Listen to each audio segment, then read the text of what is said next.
ನಮಸ್ಕಾರ ಪ್ರೀತಿಯ ವಿದ್ಯಾರ್ಥಿಗಳೇ. ಈ ದಿನ ನಾನು ನಿಮಗೆ 2ನೇ ಅಧ್ಯಾಯನ ಮುಂದುವರಿಸಿ 2ನೇ ತರಗತಿಯನ್ನು ತಗೊಳ್ತಾ ಇದ್ದೀನಿ.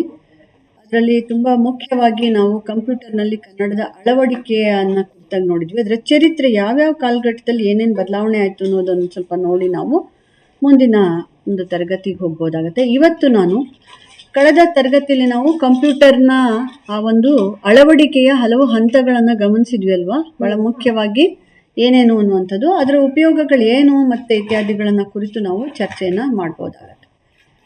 ಕಂಪ್ಯೂಟರ್ಗಳಲ್ಲಿ ಕನ್ನಡದ ಅಳವಡಿಕೆಯಲ್ಲಿ ಸಮರ್ಥವಾಗಿ ಅಳವಡಿಸುವಂಥ ಹಲವಾರು ತಂತ್ರಜ್ಞಾನದ ಪ್ರಗತಿಗಳನ್ನು ನಾವು ಗಮನಿಸಿದ್ವಿ. ಯಾವ್ಯಾವುದು ಅಂತ ಹೇಳ್ತೀರಾ? ನಿನ್ನೆ ಮಾತಾಡಿದ್ವಿ ನಾವು. ಯಾವ್ಯಾವುದು ಅಂತ ನೋಡ್ಕೊಂಡು ಹೇಳೋದಲ್ಲ, ನೋಡ್ಕೊಂಡು ಎಲ್ಲರಾದ್ರೂ ಹೇಳ್ತಾರೆ. ನೀವೇನು ಹೇಳಿ. ಯೂನಿಕೋಡ್ ತಂತ್ರಜ್ಞಾನ, ಗುಡ್. ಕೀಬೋರ್ಡ್ಗಳನ್ನ ಕನ್ನಡದ ಕಂಪ್ಯೂಟರ್ ರಚನೆ, ಕೀಬೋರ್ಡ್ಗಳ ಬೆಳವಣಿಗೆ, ಆಮೇಲೆ ಫಾಂಟ್ಗಳನ್ನ ವೃದ್ಧಿ ಮಾಡತಕ್ಕಂಥದ್ದಕ್ಕೆ ಮಾಡಿದ ಪ್ರಯತ್ನಗಳು, ಭಿನ್ನ ಭಿನ್ನವಾದ ಫಾಂಟ್ಗಳ ತಯಾರಿಕೆ, ಆಮೇಲೆ ಕನ್ನಡ ಭಾಷೆಯ ತಂತ್ರಾಂಶಗಳನ್ನ ರೂಪಿಸಿದಂಥ ಬಗ್ಗೆ. ಆಮೇಲೆ ಮುಂದಿನ ಹಂತದಲ್ಲಿ ನಿನ್ನೆ ಪಾಠ ಮಾಡಿದೆ ಅಲ್ವಾ ನಾನು. ಮತ್ತೆ ಟಿಪ್ಪಣಿ ನೋಡ್ಕೊಂಡು ಹೇಳೋದಲ್ಲ, ಅದು ತಲೆಗೆ ಹೋಗ್ಬೇಕು. ಓಕೆ, ಇವತ್ತು ನಾವು ಒಂದ್ಸತಿ ಅದನ್ನ ಹಾಗೆ ಗ್ಲಾನ್ಸ್ ಮಾಡ್ಕೋತಾ ಮುಂದಕ್ಕೆ ಸಾಮಾಜಿಕ ಮಾಧ್ಯಮ, ಸೋಷಿಯಲ್ ಮೀಡಿಯಾಗಳು ಯಾವ್ಯಾವುದು ಅನ್ನುವಂಥ ಅದರಲ್ಲಿ ಹೇಗೆ ಕನ್ನಡದ ಇದಕ್ಕೆ ಅಳವಡಿಕೆ ಮಾಡಲಾಯಿತು ಅಂತ. ನಂತರದಲ್ಲಿ ಕೊನೆಯದಾಗಿ ಆನ್ಲೈನ್ ಕ್ಲಾಸಸ್. ಓಕೆ, ಆನ್ಲೈನ್ ಅದೆಲ್ಲದೂ ಕೂಡ ಡಿಜಿಟಲ್ ಪ್ಲಾಟ್ಫಾರ್ಮ್ಸ್ ಆಯಿತು. ನೆಕ್ಸ್ಟ್ ಸಂವಹನ ಮಾಡುವುದಕ್ಕೆ ಬೇಕಾಗಿರ್ತಕ್ಕಂಥದ್ದು, ಜೊತೆಗೆ AI, ಆರ್ಟಿಫಿಷಿಯಲ್ ಇಂಟೆಲಿಜೆನ್ಸ್, ಕೃತಕ ಬುದ್ಧಿಮತ್ತೆ. ಈ ಅಷ್ಟು ಪಾಯಿಂಟ್ಸನ್ನು ಇಟ್ಕೊಂಡು ನಾವು ಕಂಪ್ಯೂಟರ್ನ ಕನ್ನಡವನ್ನು ಇವೆಲ್ಲದರಲ್ಲಿ ಹೇಗೆ ಅಳವಡಿಕೆ ಮಾಡಿದ್ವಿ ಅನ್ನುವಂಥದ್ದನ್ನು ನಾವು ಗಮನಿಸ್ತಾ ಬಂದಿದ್ವಿ ಅಲ್ವಾ. ಸೊ ಇವತ್ತು ನಾವು ಕನ್ನಡ ಭಾಷೆಯ ಕಂಪ್ಯೂಟರ್ ಬಳಕೆ ಮತ್ತು ಈ ಡಿಜಿಟಲ್ ಪ್ಲಾಟ್ಫಾರ್ಮ್ಗಳಲ್ಲಿ ಅದನ್ನು ಇತ್ತೀಚಿನ ದಶಕಗಳಲ್ಲಿ ಹೇಗೆ ಅದನ್ನು ವೇಗವಾಗಿ ಅದು ಹೇಗೆ ವೃದ್ಧಿ ಆಗ್ತಾ ಇದೆ, ಅದರಲ್ಲಿ ಯಾವ್ಯಾವುದನ್ನು ಅಳವಡಿಸ್ಕೊಳ್ತಾ ಇದೆ. ಒಂದು ಶ್ರಾವಣ ಅಂದರೆ ಕನ್ನಡವನ್ನು ಕೇಳಿಸ್ಕೊಳ್ಳೋದು. ನೆಕ್ಸ್ಟು ಓದೋದು ಅಂದರೆ ಚಾಕ್ಷುಷ, ಕನ್ನಡದ ಲಿಪಿಯನ್ನು ಮೂಡಿಸಿ ಅದನ್ನು ಓದುವಂಥದ್ದು. ಆಮೇಲೆ ಕನ್ನಡದವನ್ನು ಬರೆಯುವಂಥದ್ದು, ಮತ್ತೆ ಅದನ್ನು ಪ್ರಸಾರ ಮಾಡೋದು. 4 ಮುಖ್ಯ ಅಂಶ. ಒಂದು, ಕೇಳಿಸ್ಕೊಳ್ಳೋದಕ್ಕೆ, ಕನ್ನಡವನ್ನು ಕೇಳಿಸ್ಕೊಳ್ಳೋಕ್ಕೆ ಕಂಪ್ಯೂಟರ್ ಮುಖಾಂತರ ಅವಕಾಶ. ನೆಕ್ಸ್ಟ್ ಕಂಪ್ಯೂಟರ್ ಮುಖಾಂತರ ಓದೋದಕ್ಕೆ ಅವಕಾಶ, ಅದಾದ ನಂತರ ಬರೆಯುವುದಕ್ಕೆ ಅವಕಾಶ, ಮತ್ತೆ ಅದನ್ನು ಪ್ರಸಾರ ಮಾಡುವುದಕ್ಕೆ ಅವಕಾಶ. ಈ 4 ವಿಧದಲ್ಲಿ ಕನ್ನಡವನ್ನು ನಾವು ಕಂಪ್ಯೂಟರ್ಗೆ ಅಳವಡಿಸಬೇಕಾಗಿ ಬರುತ್ತೆ. ಅದನ್ನು ಸುಲಭಗೊಳಿಸಿ ಕೊಡುವಂಥ ಕೆಲಸವನ್ನ ಏನು ಮಾಡುತ್ತೆ, ಕಂಪ್ಯೂಟರ್ ಮಾಡ್ತಾ ಹೋಗುತ್ತೆ ಅನ್ನುವಂಥದ್ದು. ಸೊ ಇಲ್ಲಿ ನಮಗೆ ತುಂಬ ಮುಖ್ಯವಾಗಿ ನಾವು ಅದನ್ನು ಗಮನಿಸ್ಕೊಂಡಿದ್ವಿ ಅಲ್ವಾ. ಸೊ ಕಳೆದ ತರಗತಿಯಲ್ಲಿ ನಮ್ಮದು ಒಂದಷ್ಟು ರೆಕಾರ್ಡ್ ಆಗಿರಲಿಲ್ಲ, ಒಂದು ತರಗತಿ ಪೂರ್ತಿ ರೆಕಾರ್ಡ್ ಆಗಿರಲಿಲ್ಲ. ಆಗಿತ್ತಾ ಇಲ್ವಾ? ಆಗಿರಲಿಲ್ಲ ಅಲ್ವಾ. ಸೊ ಇವತ್ತು ನಾವು ಅದನ್ನು ರೆಕಾರ್ಡ್ ಮಾಡಿ ಇವತ್ತು ಒಂದಷ್ಟು ಅದನ್ನು ನೆನ್ಪು ಮಾಡ್ಕೊಂಡಿದ್ದೀವಲ್ವಾ. ಸೊ ದಟ್ ಮುಂದಕ್ಕೆ ನಾವು ಹೋಗ್ಬೋದು ಅಂತ ನಾನು ಅಂದ್ಕೊಂಡಿದ್ದೀನಿ. ಸೊ ಈಗ ಕೃತಕ ಬುದ್ಧಿಮತ್ತೆ ಅಂತ ನಾವೇನು ಹೇಳ್ತಾ ಇದ್ದೀವಿ, ಈ ಕೃತಕ ಬುದ್ಧಿಮತ್ತೆಯಲ್ಲಿ ಏನೇನಾಯಿತು ಅನ್ನುವಂಥದ್ದನ್ನು ಕೂಡ ಕಳೆದ ತರಗತಿಯಲ್ಲಿ ನಾವು ಗಮನಿಸ್ಕೊಂಡಿದ್ವಿ. ಹೌದಮ್ಮ? ಸೊ ಬಹಳ ಮುಖ್ಯವಾಗಿ ನಾವು ನೋಡ್ಬೇಕಾದಂಥದ್ದು, ಇವತ್ತು ನಾವು ಗಮನಿಸ್ಕೋಬೇಕಾದದ್ದು ಏನು ಅನ್ನೋದನ್ನ ನೋಡೋಣ. ಅದರೊಳಗಡೆಗೆ ಅಧ್ಯಾಯ 2ರಲ್ಲೇನೆ ಕಂಪ್ಯೂಟರ್ ರಚನೆ ಮತ್ತು ಬಳಕೆಯ ಚರಿತ್ರೆ ಅಂತ ಹೇಳಿ ನಾವು ಅದನ್ನ ಕರಿತೀವಿ. ಚರಿತ್ರೆ ಅಂದ್ರೆ ಏನು? ಇತಿಹಾಸ ಅಂದ್ರೆ ಯಾವಾಗಿನಿಂದ ಅದು ಶುರುವಾಯಿತು, ಯಾವ ಘಟ್ಟಗಳಲ್ಲಿ ಎಷ್ಟೆಷ್ಟು ಬೆಳೀತು, ಏನೇನು ಡೆವಲಪ್ಮೆಂಟ್ ಆಯಿತು, ಭವಿಷ್ಯದಲ್ಲಿ ಏನೇನು ಆಗ್ತಿದೆ, ಈಗ ಸದ್ಯದಲ್ಲಿ ಏನೇನು ಆಗ್ತಾ ಇದೆ, ಇದೆಲ್ಲವನ್ನ ಕಾಲಕ್ರಮಣಿಕೆಯಲ್ಲಿ ತಿಳಿದುಕೊಳ್ಳುವುದನ್ನು ನಾವು ಚರಿತ್ರೆ ಅಥವಾ ನಡೆದು ಬಂದ ದಾರಿ ಅಂತ ಹೇಳಿ ಹೇಳ್ತೀವಿ. ಹೆಜ್ಜೆ ಗುರುತು, ಈ ಥರ ಅನೇಕ ಪದಗಳಲ್ಲಿ ನಾವು ಕೇಳ್ತೀವಿ. ಸಾಮಾನ್ಯವಾಗಿ ಇದನ್ನ ಕಂಪ್ಯೂಟರ್ ಕನ್ನಡ ಅಳವಡಿಕೆಯ ಚರಿತ್ರೆಯನ್ನು ಕೇಳ್ತಾ ಹೋಗ್ತಾರೆ. ಸೊ ಕನ್ನಡ ಕಂಪ್ಯೂಟರ್ ರಚನೆ ಮತ್ತು ಬಳಕೆಯ ಚರಿತ್ರೆಯನ್ನು ಪರಿಚಯ ಮಾಡಿಕೊಡಿ ಉದಾಹರಣೆಗಳೊಂದಿಗೆ ಅಂತ ನಿಮಗೆ ಕೇಳ್ಬೋದು. ಇದು ಒಂದು ಮುಖ್ಯ ಪ್ರಶ್ನೆಯಾಗಿ ಕೇಳುವ ಸಾಧ್ಯತೆಗಳು ಇರುತ್ತೆ. ಸೊ ಕನ್ನಡ ಭಾಷೆಯನ್ನು ಕಂಪ್ಯೂಟರ್ಗಳಲ್ಲಿ ಬಳಸುವಂಥ ಪ್ರಯತ್ನ ಪ್ರಾರಂಭ ಆಗಿದ್ದು 20ನೇ ಶತಮಾನದ ಅಂತ್ಯದ ಕಡೆಗೆ ಅಂತ ಹೇಳಬೇಕು. ಯಾಕಂದರೆ ಕಂಪ್ಯೂಟರ್ ಚರಿತ್ರೆಯನ್ನು ಈಗಾಗಲೇ ಪಾಠ ಮಾಡಿದ್ದೀನಿ, ರೆಕಾರ್ಡನ್ನು ನೀವು ವಿಡಿಯೋಗಳನ್ನು ಕೇಳಿದ್ದೀರಿ ಅಲ್ವಾ. ಕಂಪ್ಯೂಟರ್ ಇಡೀ ಜಗತ್ತಿನಲ್ಲಿ ಯಾವಾಗ ಪ್ರಾರಂಭ ಆಯ್ತು. ಅಬಾಕಸ್ ಇಂದ ಹಿಡಿದು ಅಲ್ವಮ್ಮ? ಅಬಾಕಸ್ ಇಂದ ಹಿಡಿದು ಇವತ್ತಿನ ಆಪಲ್ ಇತ್ಯಾದಿಗಳು ಬೇರೆ ಬೇರೆ ತರಹದ ಕಂಪ್ಯೂಟರ್ ವರೆಗೆ ಅದರ ಪರಿಚಯ ಮಾಡಿಕೊಟ್ಟಿದ್ದೀನಿ ಈಗಾಗಲೇ. ಆದ್ರೆ ಕನ್ನಡದಲ್ಲಿ ಕಂಪ್ಯೂಟರ್ನಲ್ಲಿ ಕನ್ನಡ ಬಳಸುವುದರ ಚರಿತ್ರೆಯನ್ನ ಇಲ್ಲಿ ನಾನು ಕೇಳ್ತಾ ಇರೋದು. ಕ್ವಶನ್ ಅನ್ನ ನೀವು ಚೆನ್ನಾಗಿ ಗಮನಿಸ್ಕೋಬೇಕಾಗತ್ತೆ. ಕಂಪ್ಯೂಟರ್ ಚರಿತ್ರೆಯನ್ನ ಬರೀರಿ ಅಂತಂದಾಗ 5 ಘಟ್ಟಗಳಲ್ಲಿ ಅಲ್ವಾ, ಅಲ್ಲಿಂದ ಮೊದಲ ಕಂಪ್ಯೂಟರ್ನಿಂದ ಹಿಡಿದು ಅದು ಹೇಗೆ ತನ್ನ ಸ್ವರೂಪವನ್ನ, ಅದ್ರ ಶೇಪು, ಗಾತ್ರ ಇತ್ಯಾದಿ ಬಳಸ್ಕೋತಾ ಕೊನೆಗೆ ಏನಾಯ್ತು 5ನೇ ಘಟ್ಟದ ಹೊತ್ತಿಗೆ ಅಂತ ನೋಡ್ತೀವಿ. ನಮ್ಮ ಕನ್ನಡದ ಚರಿತ್ರೆ ಬರೀರಿ, ಅಳವಡಿಕೆಯ ಚರಿತ್ರೆ ಅಂದಾಗ ಕನ್ನಡಕ್ಕೆ ಮುಖ್ಯವಾಗಿ ಗಮನವನ್ನ ಕೊಟ್ಟು ನಾವು ಬರೆಯುವಾಗ ಅದು 20ನೇ ಶತಮಾನದ ಕೊನೆ. ಅಲ್ಲಿ ತನಕ ನಾವೆಲ್ಲ ವಿದ್ಯಾರ್ಥಿಗಳಾಗಿದ್ದಾಗ ಕಂಪ್ಯೂಟರ್ ಅನ್ನೋ ಪದನೇ ಕೇಳಿದ್ದಿದ್ದಿಲ್ಲ. ಅರ್ಥ ಆಗ್ತಾ ಇದೆಯಾ? ಯಾಕೆಂದ್ರೆ ನಮಗೆ ಗೊತ್ತೇ ಇಲ್ಲ, ಕಂಪ್ಯೂಟ್ರೇ ಗೊತ್ತಿಲ್ಲ. ವಿದ್ಯಾರ್ಥಿ ಆಗಿದ್ದಾಗ ಕಂಪ್ಯೂಟರ್ ಅನ್ನೋದೇ ನಾವು ನೋಡಿಲ್ಲ. ಜೆರಾಕ್ಸ್ ಅನ್ನೋದೇ ನಮಗೊಂದು ಹೊಸದಾಗಿದ್ದಂಥ ಕಾಲ. ಸೊ ಹೀಗಿರ್ಬೇಕಾದ್ರೆ ಯಾವಾಗ ಶುರುವಾಯಿತು ಅಂದಾಗ 20ನೇ ಶತಮಾನದ ಅಂತ್ಯದ ಹೊತ್ತಿಗೆ ಅದು ಪ್ರಾರಂಭ ಆಯಿತು. ಇದು ಒಂದ್ ರೀತಿ ಅನೇಕ ಸವಾಲುಗಳಿಂದ ಕೂಡಿತು. ಎಲ್ಲ ಸ್ಥಳಕ್ಕೆ, ಬರೀ ಕನ್ನಡಕ್ಕೆ ಅಂತಲ್ಲ ಮಕ್ಕಳೇ, ಎಲ್ಲ ಭಾಷೆಗಳಿಗೂ, ಸ್ಥಳೀಯ ಭಾಷೆಗಳಿಗೂ ಈ ತಮ್ಮ ತಮ್ಮ ಭಾಷೆಗಳಿಗೆ ಆ ತಂತ್ರಾಂಶಗಳನ್ನ ರೂಪಿಸಿಕೊಳ್ಳುವುದು ಒಂದು ಸವಾಲಿನ ಸಂಗತಿಯೇ ಆಗಿತ್ತು ಅನ್ನುವುದನ್ನು ನೀವು ಗಮನಿಸ್ಬೇಕು. ಸವಾಲಿನ ಒಂದು ಪ್ರಯತ್ನ. ಸವಾಲು ಅಂದ್ಬಿಟ್ಟು ಸುಮ್ಮನೆ ಇರಕ್ಕಾಗತ್ತಾ? ಅದು ತಪ್ಪೋ ಸರಿಯೋ, ಒಳಿತೋ ಕೆಡುಕೋ, ಪೂರ್ಣ ರೂಪವೋ ಅರ್ಧಾಂಶ, ಒಟ್ಟಿನಲ್ಲಿ ಪ್ರಯತ್ನವಂತೂ ಸಾಗಲೇಬೇಕಲ್ವಾ? ಹಾಗೆ ಈ ಒಂದು ಪ್ರಯತ್ನ ಸವಾಲಿನಿಂದ ಕೂಡಿದ್ರೂ ಕೂಡ ಕನ್ನಡಿಗರು ಕನ್ನಡವನ್ನ ಕಂಪ್ಯೂಟರ್ಗೆ, ಕೀಲಿಮಣೆಗೆ ಅಳವಡಿಸಿ ಅದಕ್ಕೆ ತಕ್ಕ ಹಾಗೆ ಕಂಪ್ಯೂಟರ್ನ ಎಲ್ಲ ಆಯಾಮದಲ್ಲೂ ಬಳಸುವುದಕ್ಕೆ ಪ್ರಯತ್ನಗಳನ್ನು ಆರಂಭ ಮಾಡಿದ್ರು.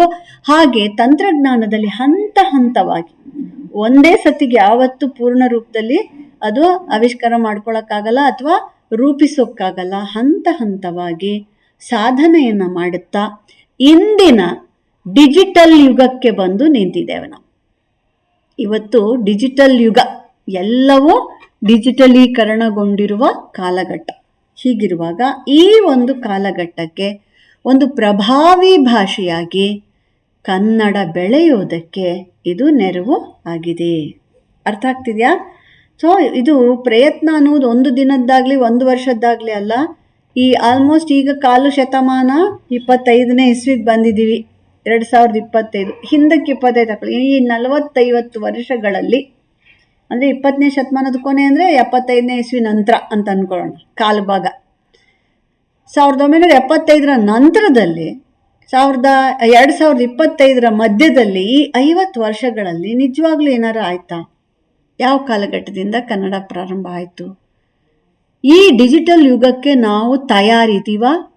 R we ready to explore in the digital ಒಂದು technology? Yes, we are ready, very much ready ಅಂತ. ಅಂದರೆ ಎಸ್, ನಾವು ಕಷ್ಟವಾದ ಸವಾಲುಗಳನ್ನು ಎದುರಿಸಿ ಅಗತ್ಯವನ್ನು ಅರ್ಥ ಮಾಡಿಕೊಂಡು ಅಗತ್ಯಕ್ಕೆ ತಕ್ಕಂತೆ ಕನ್ನಡಿಗರು ಕನ್ನಡದ ತಂತ್ರಾಂಶಗಳನ್ನು ಗುರುತಿಸ್ಕೊಳ್ತಾ, ರೂಪಿಸ್ಕೊಳ್ತಾ, ಅದನ್ನು ಗಣಕದಲ್ಲಿ ಅಳವಡಿಸುವ ಎಲ್ಲ ಪ್ರಯತ್ನ ಮಾಡಿ ಇವತ್ತು ಇಂಥದ್ರಲ್ಲಿ ಕನ್ನಡ ಬರಲ್ಲ ಅನ್ನೋಂಗೆ ಇಲ್ಲ ಅನ್ನೋಷ್ಟರ ಮಟ್ಟಿಗೆ ನಾವು ಮುಂದುವರೆದಿದ್ದೀವಿ. ಇದನ್ನು ಇಂಟ್ರೊಡಕ್ಷನ್ ತಗೊಂಡ್ರೆ ಮೊದಲು ಶುರುವಾದದೆ 1980ರಿಂದ 1990ರವರೆಗಿನ ಘಟ್ಟವನ್ನು ನಾವು ಪ್ರಾರಂಭಿಕ ಘಟ್ಟ ಅಂತ ಕರಿತೀವಿ ಮಕ್ಕಳು.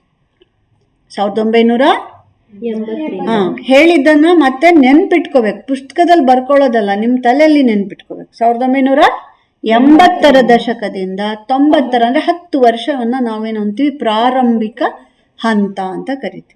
ಈ ಹಂತದಲ್ಲಿ 80ರಿಂದ ಏನೇನ್ ಮಾಡಿದ್ವಿ ಅಂತ ನೋಡಿದಾಗ ಕನ್ನಡ ಲಿಪಿಯನ್ನು ಕಂಪ್ಯೂಟರ್ಗೊಳಿಸುವ ಪ್ರಾರಂಭ ಶುರುವಾಯಿತು. ಕನ್ನಡ ಲಿಪಿಯನ್ನ ಏನ್ ಮಾಡಲಾಯಿತು? ಕಂಪ್ಯೂಟರ್ಗೆ ಅಳವಡಿಸಿ, ಮೊದಲು ಲಿಪಿಯನ್ನ ಅಳವಡಿಸಿಕೊಳ್ಳುವಂತಹ ಕೆಲಸ ಪ್ರಾರಂಭ ಆಯಿತು. 80ರ ದಶಕದಲ್ಲಿ ಕಂಪ್ಯೂಟರ್ಗಳಲ್ಲಿ ಕನ್ನಡವನ್ನು ಬಳಸುವ ಪ್ರಾರಂಭಿಕ ಪ್ರಯತ್ನ, ಪಾಯಿಂಟ್ ಹಾಕೋಬೇಕು ನೀವು, 80ರ ದಶಕ ಪ್ರಾರಂಭಿಕ ಪ್ರಯತ್ನ ಶುರುವಾಯಿತು. ಅದಕ್ಕೆ ASCII ಅಂತಾರೆ. ASCII ಐ ಬರಿಬೇಕು, ಎಲ್ಲ ಕ್ಯಾಪಿಟಲ್ ಬರಿಬೇಕು. ASCII ಅದನ್ನ ಏಕಭಾಷೆ ಅಂತ ಹೇಳ್ತಿರ್ತೀವಲ್ಲ, ನಾನು ಅವಾಗ ಹೇಳ್ತಾ ಇರ್ತೀನಲ್ವಾ ಏಕಭಾಷೆ ರೂಪಿತ ಆಯ್ತು ಅಂತ. ನಿನ್ನೆ ಕೂಡ ನಾನು ಹೇಳ್ದೆ 1.1 ಪ್ರಜಾ ಅಥವಾ ಶ್ರೀಲಿಪಿ ಇತ್ಯಾದಿ ಮಾಡಿದ್ದೆಲ್ಲ ಹೇಳ್ದೆ ಅಲ್ವಾ. ಅವೆಲ್ಲವೂ ಕೂಡ ಏಕಭಾಷೆಯಾಗಿ ಇದ್ದಿತ್ತು. ಈ ASCII ಆಧಾರಿತ ಕನ್ನಡ ಲಿಪಿಗಳನ್ನು ರೂಪಿಸಲು ಈ ಅವಧಿಯಲ್ಲಿ ಪ್ರಾರಂಭಿಸಲಾಯಿತು. ಇದು ಯುನಿಕೋಡ್ ಅಲ್ಲ, ಜ್ಞಾಪಕ ಇಟ್ಕೊಳ್ಳಿ. ASCII ಫಾಂಟ್ಸ್ಗಳನ್ನು, ASCII ತಂತ್ರಾಂಶ, ಏಕಭಾಷೆ. ಓಕೆ, ASCII ಆಧಾರಿತವಾದ ಕನ್ನಡ ಲಿಪಿಗಳನ್ನು ರೂಪಿಸಿದ ಕಾಲಘಟ್ಟ. ಈ ASCII ಆಧಾರಿತ ರಚನೆ ಲಿಪಿ ಸಂವಿಧಾನಾತ್ಮಕವಾಗಿರ್ಬೇಕು. ನೋಡಿ, ಲಿಪಿ ಹೇಗಿರಬೇಕು? ನಮ್ಮದೇ ಹೇಗೆ ಸ್ವರಗಳಿದೆ, ವ್ಯಂಜನಗಳಿದೆ, ವ್ಯಂಜನಗಳಿಗೆ ಸ್ವರ ಸೇರಿಸುವ ಕಾಗುಣಿತ ಇದೆ, ವ್ಯಂಜನಕ್ಕೆ ವ್ಯಂಜನ ಸೇರಿಸುವಂತಹ ದ್ವಿತ್ವಾಕ್ಷರಗಳಿದೆ ಅಲ್ವಾ, ಬಿಂದುವನ್ನು ಸೇರಿಸಬೇಕಾದ ಕ್ರಮ ಇದೆ ಅಲ್ವಾ. ಹೀಗೆ ಕನ್ನಡದಲ್ಲಿ ಮಹಾಪ್ರಾಣಾಕ್ಷರಗಳನ್ನು ಅಲ್ಪಪ್ರಾಣಾಕ್ಷರಗಳನ್ನು ಗುರುತಿಸ್ಕೋಬೇಕಾಗತ್ತೆ. ಹೀಗೆ ಈ ASCII ಆಧಾರಿತ ರಚನೆಯು ಲಿಪಿಯನ್ನು ಒಂದು ಸಂವಿಧಾನಾತ್ಮಕವಾಗಿ, ಅಂದರೆ ಎಲ್ಲರಿಗೂ ಒಂದೇ ಥರವಾಗಿ ಇರುವ ಹಾಗೆ ಸರಳವಾಗಿ ಬಳಸಬೇಕು, ಸರಳವಾಗಿ ಇರಬೇಕು, ಜೊತೆಗೆ ಎಲ್ಲರಿಗೂ ಸುಲಭವಾಗಿ ಬರೆಯೋಕ್ಕೆ ಆಗೋ ಥರ ಮಾಡಬೇಕು ಅಂತ ಹೇಳಿ ಪ್ರಾರಂಭದಲ್ಲಿ ಬಳಸಿದ್ರು. ಇದು ಯಶಸ್ವಿ ಆಯಿತು ನಿಜ. ಆದರೆ ಯೂನಿಕೋಡ್ ಅಂತ ಇವತ್ತು ಏನು ನಾವು ಕಂಡುಕೊಂಡಿದ್ದೀವಲ್ಲ ಈ ಕೊನೆಯ ಹಂತದಲ್ಲಿ, ಇದರ ಹಾಗೆ ಇದು ಸಫಲ ಪೂರ್ಣ ರೂಪದಲ್ಲಿ ಆಗಲಿಲ್ಲ. ಎಲ್ಲ ಕಡೆ ಬಳಸೋಕ್ಕೆ ಆಗ್ತಾ ಇರಲಿಲ್ಲ. ಅರ್ಥ ಆಗ್ತಿದೆಯಾ ಮಕ್ಕಳೇ? ಅದ್ರ ತಂತ್ರ ಅಷ್ಟೇ ಬಳಸ್ಬೋದಾಗಿತ್ತು ಹೊತ್ತು ಬೇರೆ ಕಡೆ ಎಲ್ಲ ನಿಮಗೆ ಇಂಟರ್ನೆಟ್ ಸರ್ಚಿಂಗಿಗಾಗಲಿ, ವೆಬ್ಸೈಟ್ ಸರ್ಚಿಂಗಿಗಾಗಲಿ, ಕನ್ನಡದಲ್ಲಿ ಎಲ್ಲಿ ಬೇಕಲ್ಲಿ ಬರೆಯೋದಕ್ಕಾಗಲಿ, ಈ ಥರದ್ದು ಯಾವುದಕ್ಕೂ ಅವಕಾಶ ಯೂನಿಕೋಡ್ ಆಗದೇ ಇರೋದಕ್ಕಿಂತ ಮುಂಚಿನ ಘಟ್ಟ ಇದು, ಅದರಲ್ಲಿ ಅವಕಾಶ ಇರಲಿಲ್ಲ. ಸೊ ಯೂನಿಕೋಡ್ನಷ್ಟು ಈ ಘಟ್ಟದಲ್ಲಿ ಈ ASCII ತಂತ್ರಾಂಶ ಸಮರ್ಥವಾಗಿ ಇರಲಿಲ್ಲ. ಅರ್ಥ ಆಯ್ತಾ ಮಕ್ಕಳೇ? ಯಾವತ್ತೂ ಅಷ್ಟೇ ಸಮರ್ಥವಾಗಿರಲಿಲ್ಲ ಅಂದರೆ ನಾವೇನು ಮಾಡ್ತೀವಿ? ಬಳಸಲ್ಲ ಅಲ್ಲ, ಬಳಸೋಕ್ಕೆ ತೊಂದರೆ ಆಗುತ್ತೆ. ಹಾಗಂತ ಹೋಗ್ಲಿ ಬಿಡು ಅಂತ ಬಿಟ್ಬಿಡ್ತೀವ? ಏನು ಸಮಸ್ಯೆ ಅಂತ ಹುಡುಕ್ತೀವಿ ಅಲ್ವಾ ಮಕ್ಕಳೇ? ಏನು ತೊಂದರೆ ಆಗ್ತಿದೆ ಅಂತ ಹುಡುಕ್ತೀವಿ. ತೊಂದರೆಗೆ ಒಂದು ಸವಾಲಾಗಿ ಸ್ವೀಕರಿಸಿ ಅದಕ್ಕೇನು ಮಾಡ್ತೀವಿ? ಅದಕ್ಕೊಂದು ಸಲ್ಯೂಷನನ್ನು ಹುಡುಕ್ತಾ ಹೋಗ್ತೀವಿ. ಹಾಗೆ ಸೊ ಪ್ರಾರಂಭಿಕ ಹಂತ ಅಷ್ಟೊಂದು ಸಮರ್ಥವಾಗಿ ಆಗಲಿಲ್ಲ ಅಂದರೂ ಕೂಡ ಕಡೆ ಪಕ್ಷ ಕನ್ನಡಾಕ್ಷರಗಳು ಕಂಪ್ಯೂಟರ್ನಲ್ಲಿ ನೋಡೋಕ್ಕೆ ಸಾಧ್ಯ ಆಯಿತು. ವಿಸ್ತಾರವಾಗಿ ಎಲ್ಲ ಕಡೆ ಅದು ಬಳಕೆ ಆಗಕ್ಕೆ ಆಗಿರಲಿಲ್ಲ. ಇದು ಮೊದಲ ಹಂತ. ಇನ್ನು ಎರಡನೇ, ನುಡಿ ಮತ್ತು ಬರಹದ ಪ್ರಾರಂಭ ಆದ ಕಾಲ.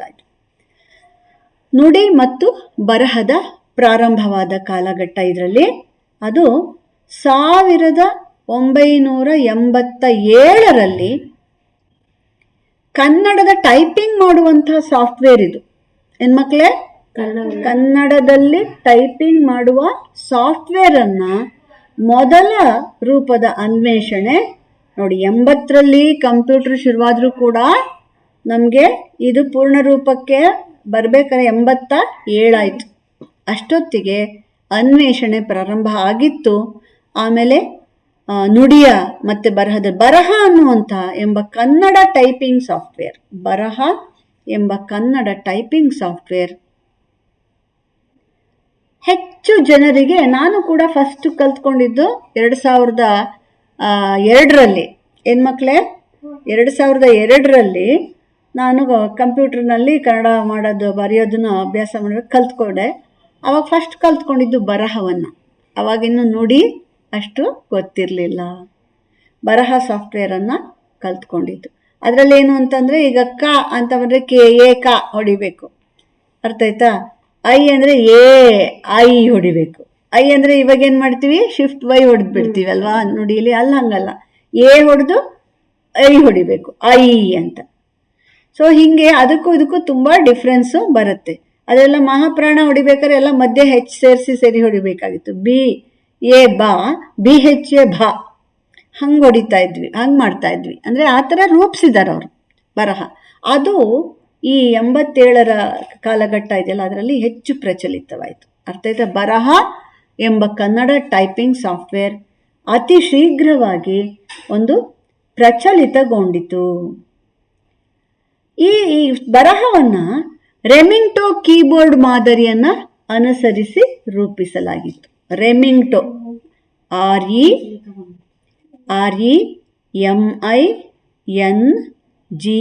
REMINGTON, ರೆಮಿಂಗ್ಟನ್ REMINGTON, ರೆಮಿಂಗ್ಟನ್ ಕೀಬೋರ್ಡ್ ಮಾದರಿಯನ್ನು ಅನುಸರಿಸಿ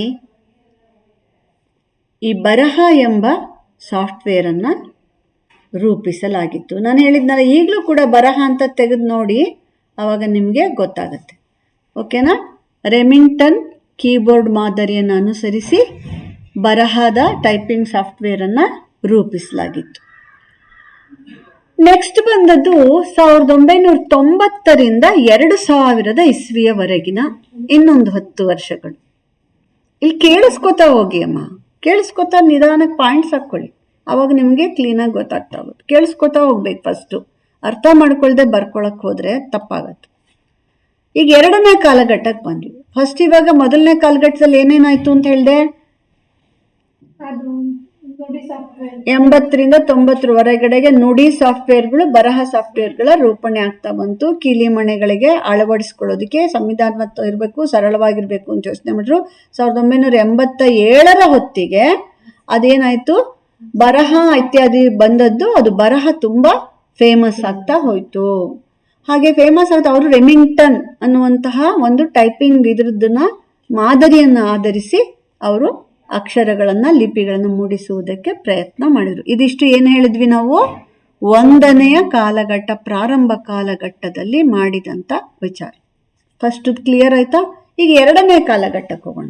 ಈ 2ನೇ ಕಾಲಘಟ್ಟದ ಕಾಲವನ್ನು ನಾವೇನ್ ಮಾಡ್ತೀವಿ? 1990ರಿಂದ 2000, ಇನ್ನು 10 ವರ್ಷ ಮುಂದಿದ್ದು. ಈ 10 ವರ್ಷದಲ್ಲಿ ಏನಾಯ್ತು ಅಂದ್ರೆ ಯೂನಿಕೋಡ್ ಮತ್ತು ಕನ್ನಡ ಫಾಂಟ್ಗಳ ಅಭಿವೃದ್ಧಿ ಆಯಿತು. Very important point. 2ನೇ ಕಾಲಘಟ್ಟದಲ್ಲಿ ನಮಗೆ 90ರಿಂದ 2000ದಲ್ಲಿ ಯೂನಿಕೋಡ್ ಮತ್ತು ಕನ್ನಡ ಫಾಂಟ್ಗಳ ಅಭಿವೃದ್ಧಿ ಆಯಿತು. 1991ರಲ್ಲಿ ಯೂನಿಕೋಡ್ ಕನ್ಸಾರ್ಟಿಯಂ UNICODE, ಯೂನಿಕೋಡ್ ಕನ್ಸಾರ್ಟಿಯಂ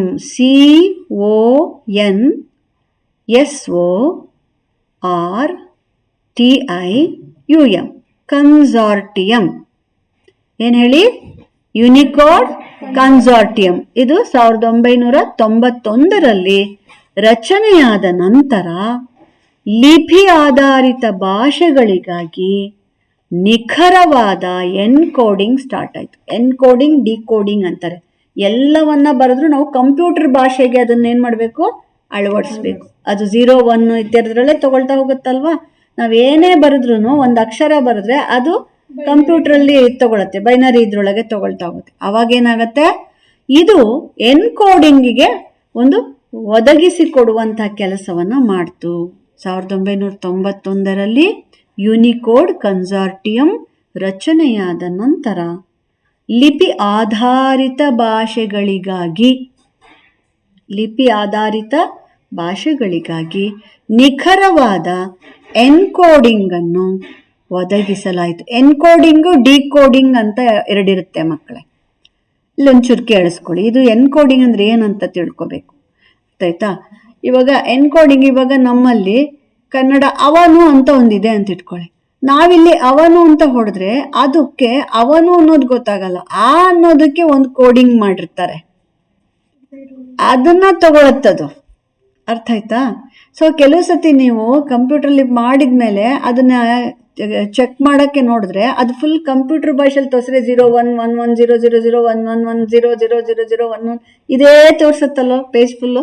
ಕೆಲವು ಸತಿ ಅದೇನಂದ್ರೆ ನಾವು ಬಳಸಿದ ಯಾವುದೇ ಒಂದು ಲಿಪಿ ಇರಲಿ, ಆ ಲಿಪಿಯನ್ನ ಅದು ಕಂಪ್ಯೂಟರ್ ಭಾಷೆಗೆ ಎನ್ಕೋಡ್ ಮಾಡ್ಕೊಳತ್ತೆ, ನಮಗೆ ಅದು ಓದ್ಕೊಳ್ಳೋವಾಗ ಡಿಕೋಡ್ ಮಾಡಿ ಕೊಡತ್ತೆ. ಅರ್ಥ ಆಗ್ತಾ ಇದೆಯಾ? ಜಸ್ಟ್ ಒಂದು ಎಕ್ಸಾಂಪಲ್ ಅನ್ನು ನಿಮ್ಗೆ ಕೊಡ್ಬೇಕಂದ್ರೆ, ಇದು ನಿಮ್ಗೆ ಎಕ್ಸಾಮ್ ನಲ್ಲಿ ಕೂಡ ಕೇಳ್ತಾ ಇರ್ತಾರೆ. ಯಾವ ಎಕ್ಸಾಮ್ ನಲ್ಲಿ ಅಂತಂದ್ರೆ ನೆಟ್ ಎಕ್ಸಾಮ್ಸ್ ಎಲ್ಲ ಮಾಡ್ತಾರಲ್ಲ, ಅಂತ ಸಂದರ್ಭದಲ್ಲಿ ಯಾವ ಥರ ಕೇಳ್ತಾರೆ ಇವಾಗ ನೋಡಿ, ಈಗ ABCD ಅಂತ ಇದೆ ಅಲ್ವಾ, 26 ಅಕ್ಷರ ಇದೆ. ಸೊ ಪ್ರತಿಯೊಂದಕ್ಕೂ ಏನಾಗುತ್ತೆ, 1 2 3 4 ಅಂತ ಕೊಟ್ಕೊಂಡು ಹೋದ್ರೆ 26 ಅಕ್ಷರಕ್ಕೆ 26 ಸಂಖ್ಯೆ ಬರುತ್ತೆ ಅಲ್ವಾ. ಇವಾಗ ನಾನು ಇಲ್ಲಿ 13 ಅಂತ ಬರೆದ್ರೆ ಇದು 2 ಅಕ್ಷರವನ್ನು ನೀವು, ಈಗ ಅದು 13 ಅಂತ ಕೊಟ್ಟಿದ್ದೀನಿ, ಅದನ್ನ ಅಕ್ಷರದಲ್ಲಿ ಬರಿಬೇಕು ಅಂದಾಗ ನೀವೇನ್ ಬರಿತೀರಿ? 13 ಇದು ಒಂದಕ್ಕೇನು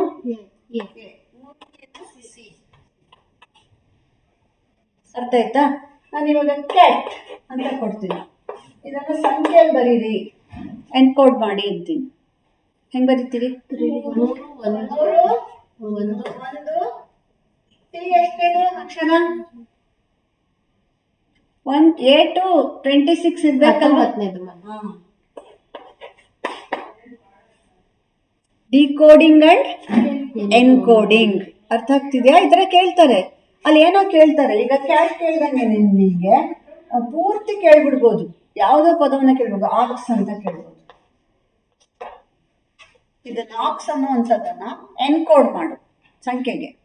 ಹೇಗೆ ಹೇಳ್ತೀರ ಅವಾಗ? ಓ ಅನ್ನೋದು ಎಷ್ಟನೇ ಅಕ್ಷರ, ಆರ್ ಅನ್ನೋದು ಎಷ್ಟನೇ ಅಕ್ಷರ ಅಂತ ಅರ್ಥ ಆಗ್ತಾ ಇದೆಯಾ? ಇದಲ್ದಲ್ಲೇ ಇನ್ನೂ ತುಂಬಾ ಎನ್ಕೋಡಿಂಗ್ ಡಿಕೋಡಿಂಗ್ ಇದೆ. ಈಗ ರಾಮ ಅಂತ ಬಂತು ಅಂತಂದಾಗ ಇನ್ನು ಇದ್ರೊಳಗಡೆಗೆ ಇವಾಗ ಎ ಮತ್ತೆ ಇದ್ರದ್ದು ಎನ್ಕೋಡಿಂಗ್ ಯಾವ್ದು? 1 ಆಯ್ತು, ಆರ್ಗೇನು ಬೇರೆ ಆಯ್ತು, ಎಂಗೇನು ಬೇರೆ ಆಯ್ತು ಅಲ್ವಾ. ಸೊ ಇದನ್ನ ಮರ ಅಂತ ಹೇಳಿ ಬದಲಾಯಿಸ್ಬೇಕಾದ್ರೆ ಅದನ್ನೇನ್ ಮಾಡ್ತೀವಿ? ಎಮ್ ನೋಡಿ, ಇಲ್ಲಿರೋದು ಇಲ್ಲಿಗೆ ಹೋಗುತ್ತೆ, ಇಲ್ಲಿರೋದು ಇಲ್ಲಿಗೆ ಹೋಗುತ್ತೆ. ಈ ಥರ ತುಂಬ ಎನ್ಕೋಡಿಂಗ್ ಡಿಕೋಡಿಂಗ್ ಇದೆಲ್ಲ ಮಾಡುವಾಗ ತುಂಬ ಬಳಸಿ. ಈಗ ನಿಮ್ಗೆ ಡಿಕೋಡಿಂಗ್ ಎನ್ಕೋಡಿಂಗ್ ಅಂದ್ರೆ ಏನು ಅಂತ ಗೊತ್ತಾಯ್ತಾ? ಕನ್ನಡದ ಲಿಪಿಯೊಂದಕ್ಕೆ ಏನು ಮಾಡ್ತಾ ಹೋಗ್ತಾರೆ ಅವರು? ಕಂಪ್ಯೂಟರ್ ಲ್ಯಾಂಗ್ವೇಜ್ಗೆ ಏನಂತಾರೆ ಅದನ್ನ? Computer language. ಬೈನರಿ ಅಲ್ವಾ? ಬೈನರಿ ಅಂದ್ರೆ ಯಾವುದು? 0 1 ಆ ಥರ. ಸೊ ಈ ತರಹ ಎನ್ಕೋಡಿಂಗ್ಗೆ ಒದಗಿಸುವಂಥ ಕೆಲಸವನ್ನ ಯೂನಿಕೋಡ್ನಲ್ಲಿ ಮಾಡೋಕ್ಕೆ ಶುರು ಮಾಡಿದ್ರು. ನೆಕ್ಸ್ಟ್ 1999ರಲ್ಲಿ ನೋಡಿ, 91ರಲ್ಲಿ ಶುರುವಾಗಿದ್ದಂಥ ಈ ಎನ್ಕೋಡಿಂಗ್ ಮಾಡುವಂಥ ಕೆಲಸ 99ರಲ್ಲಿ ಕನ್ನಡ ಯೂನಿಕೋಡ್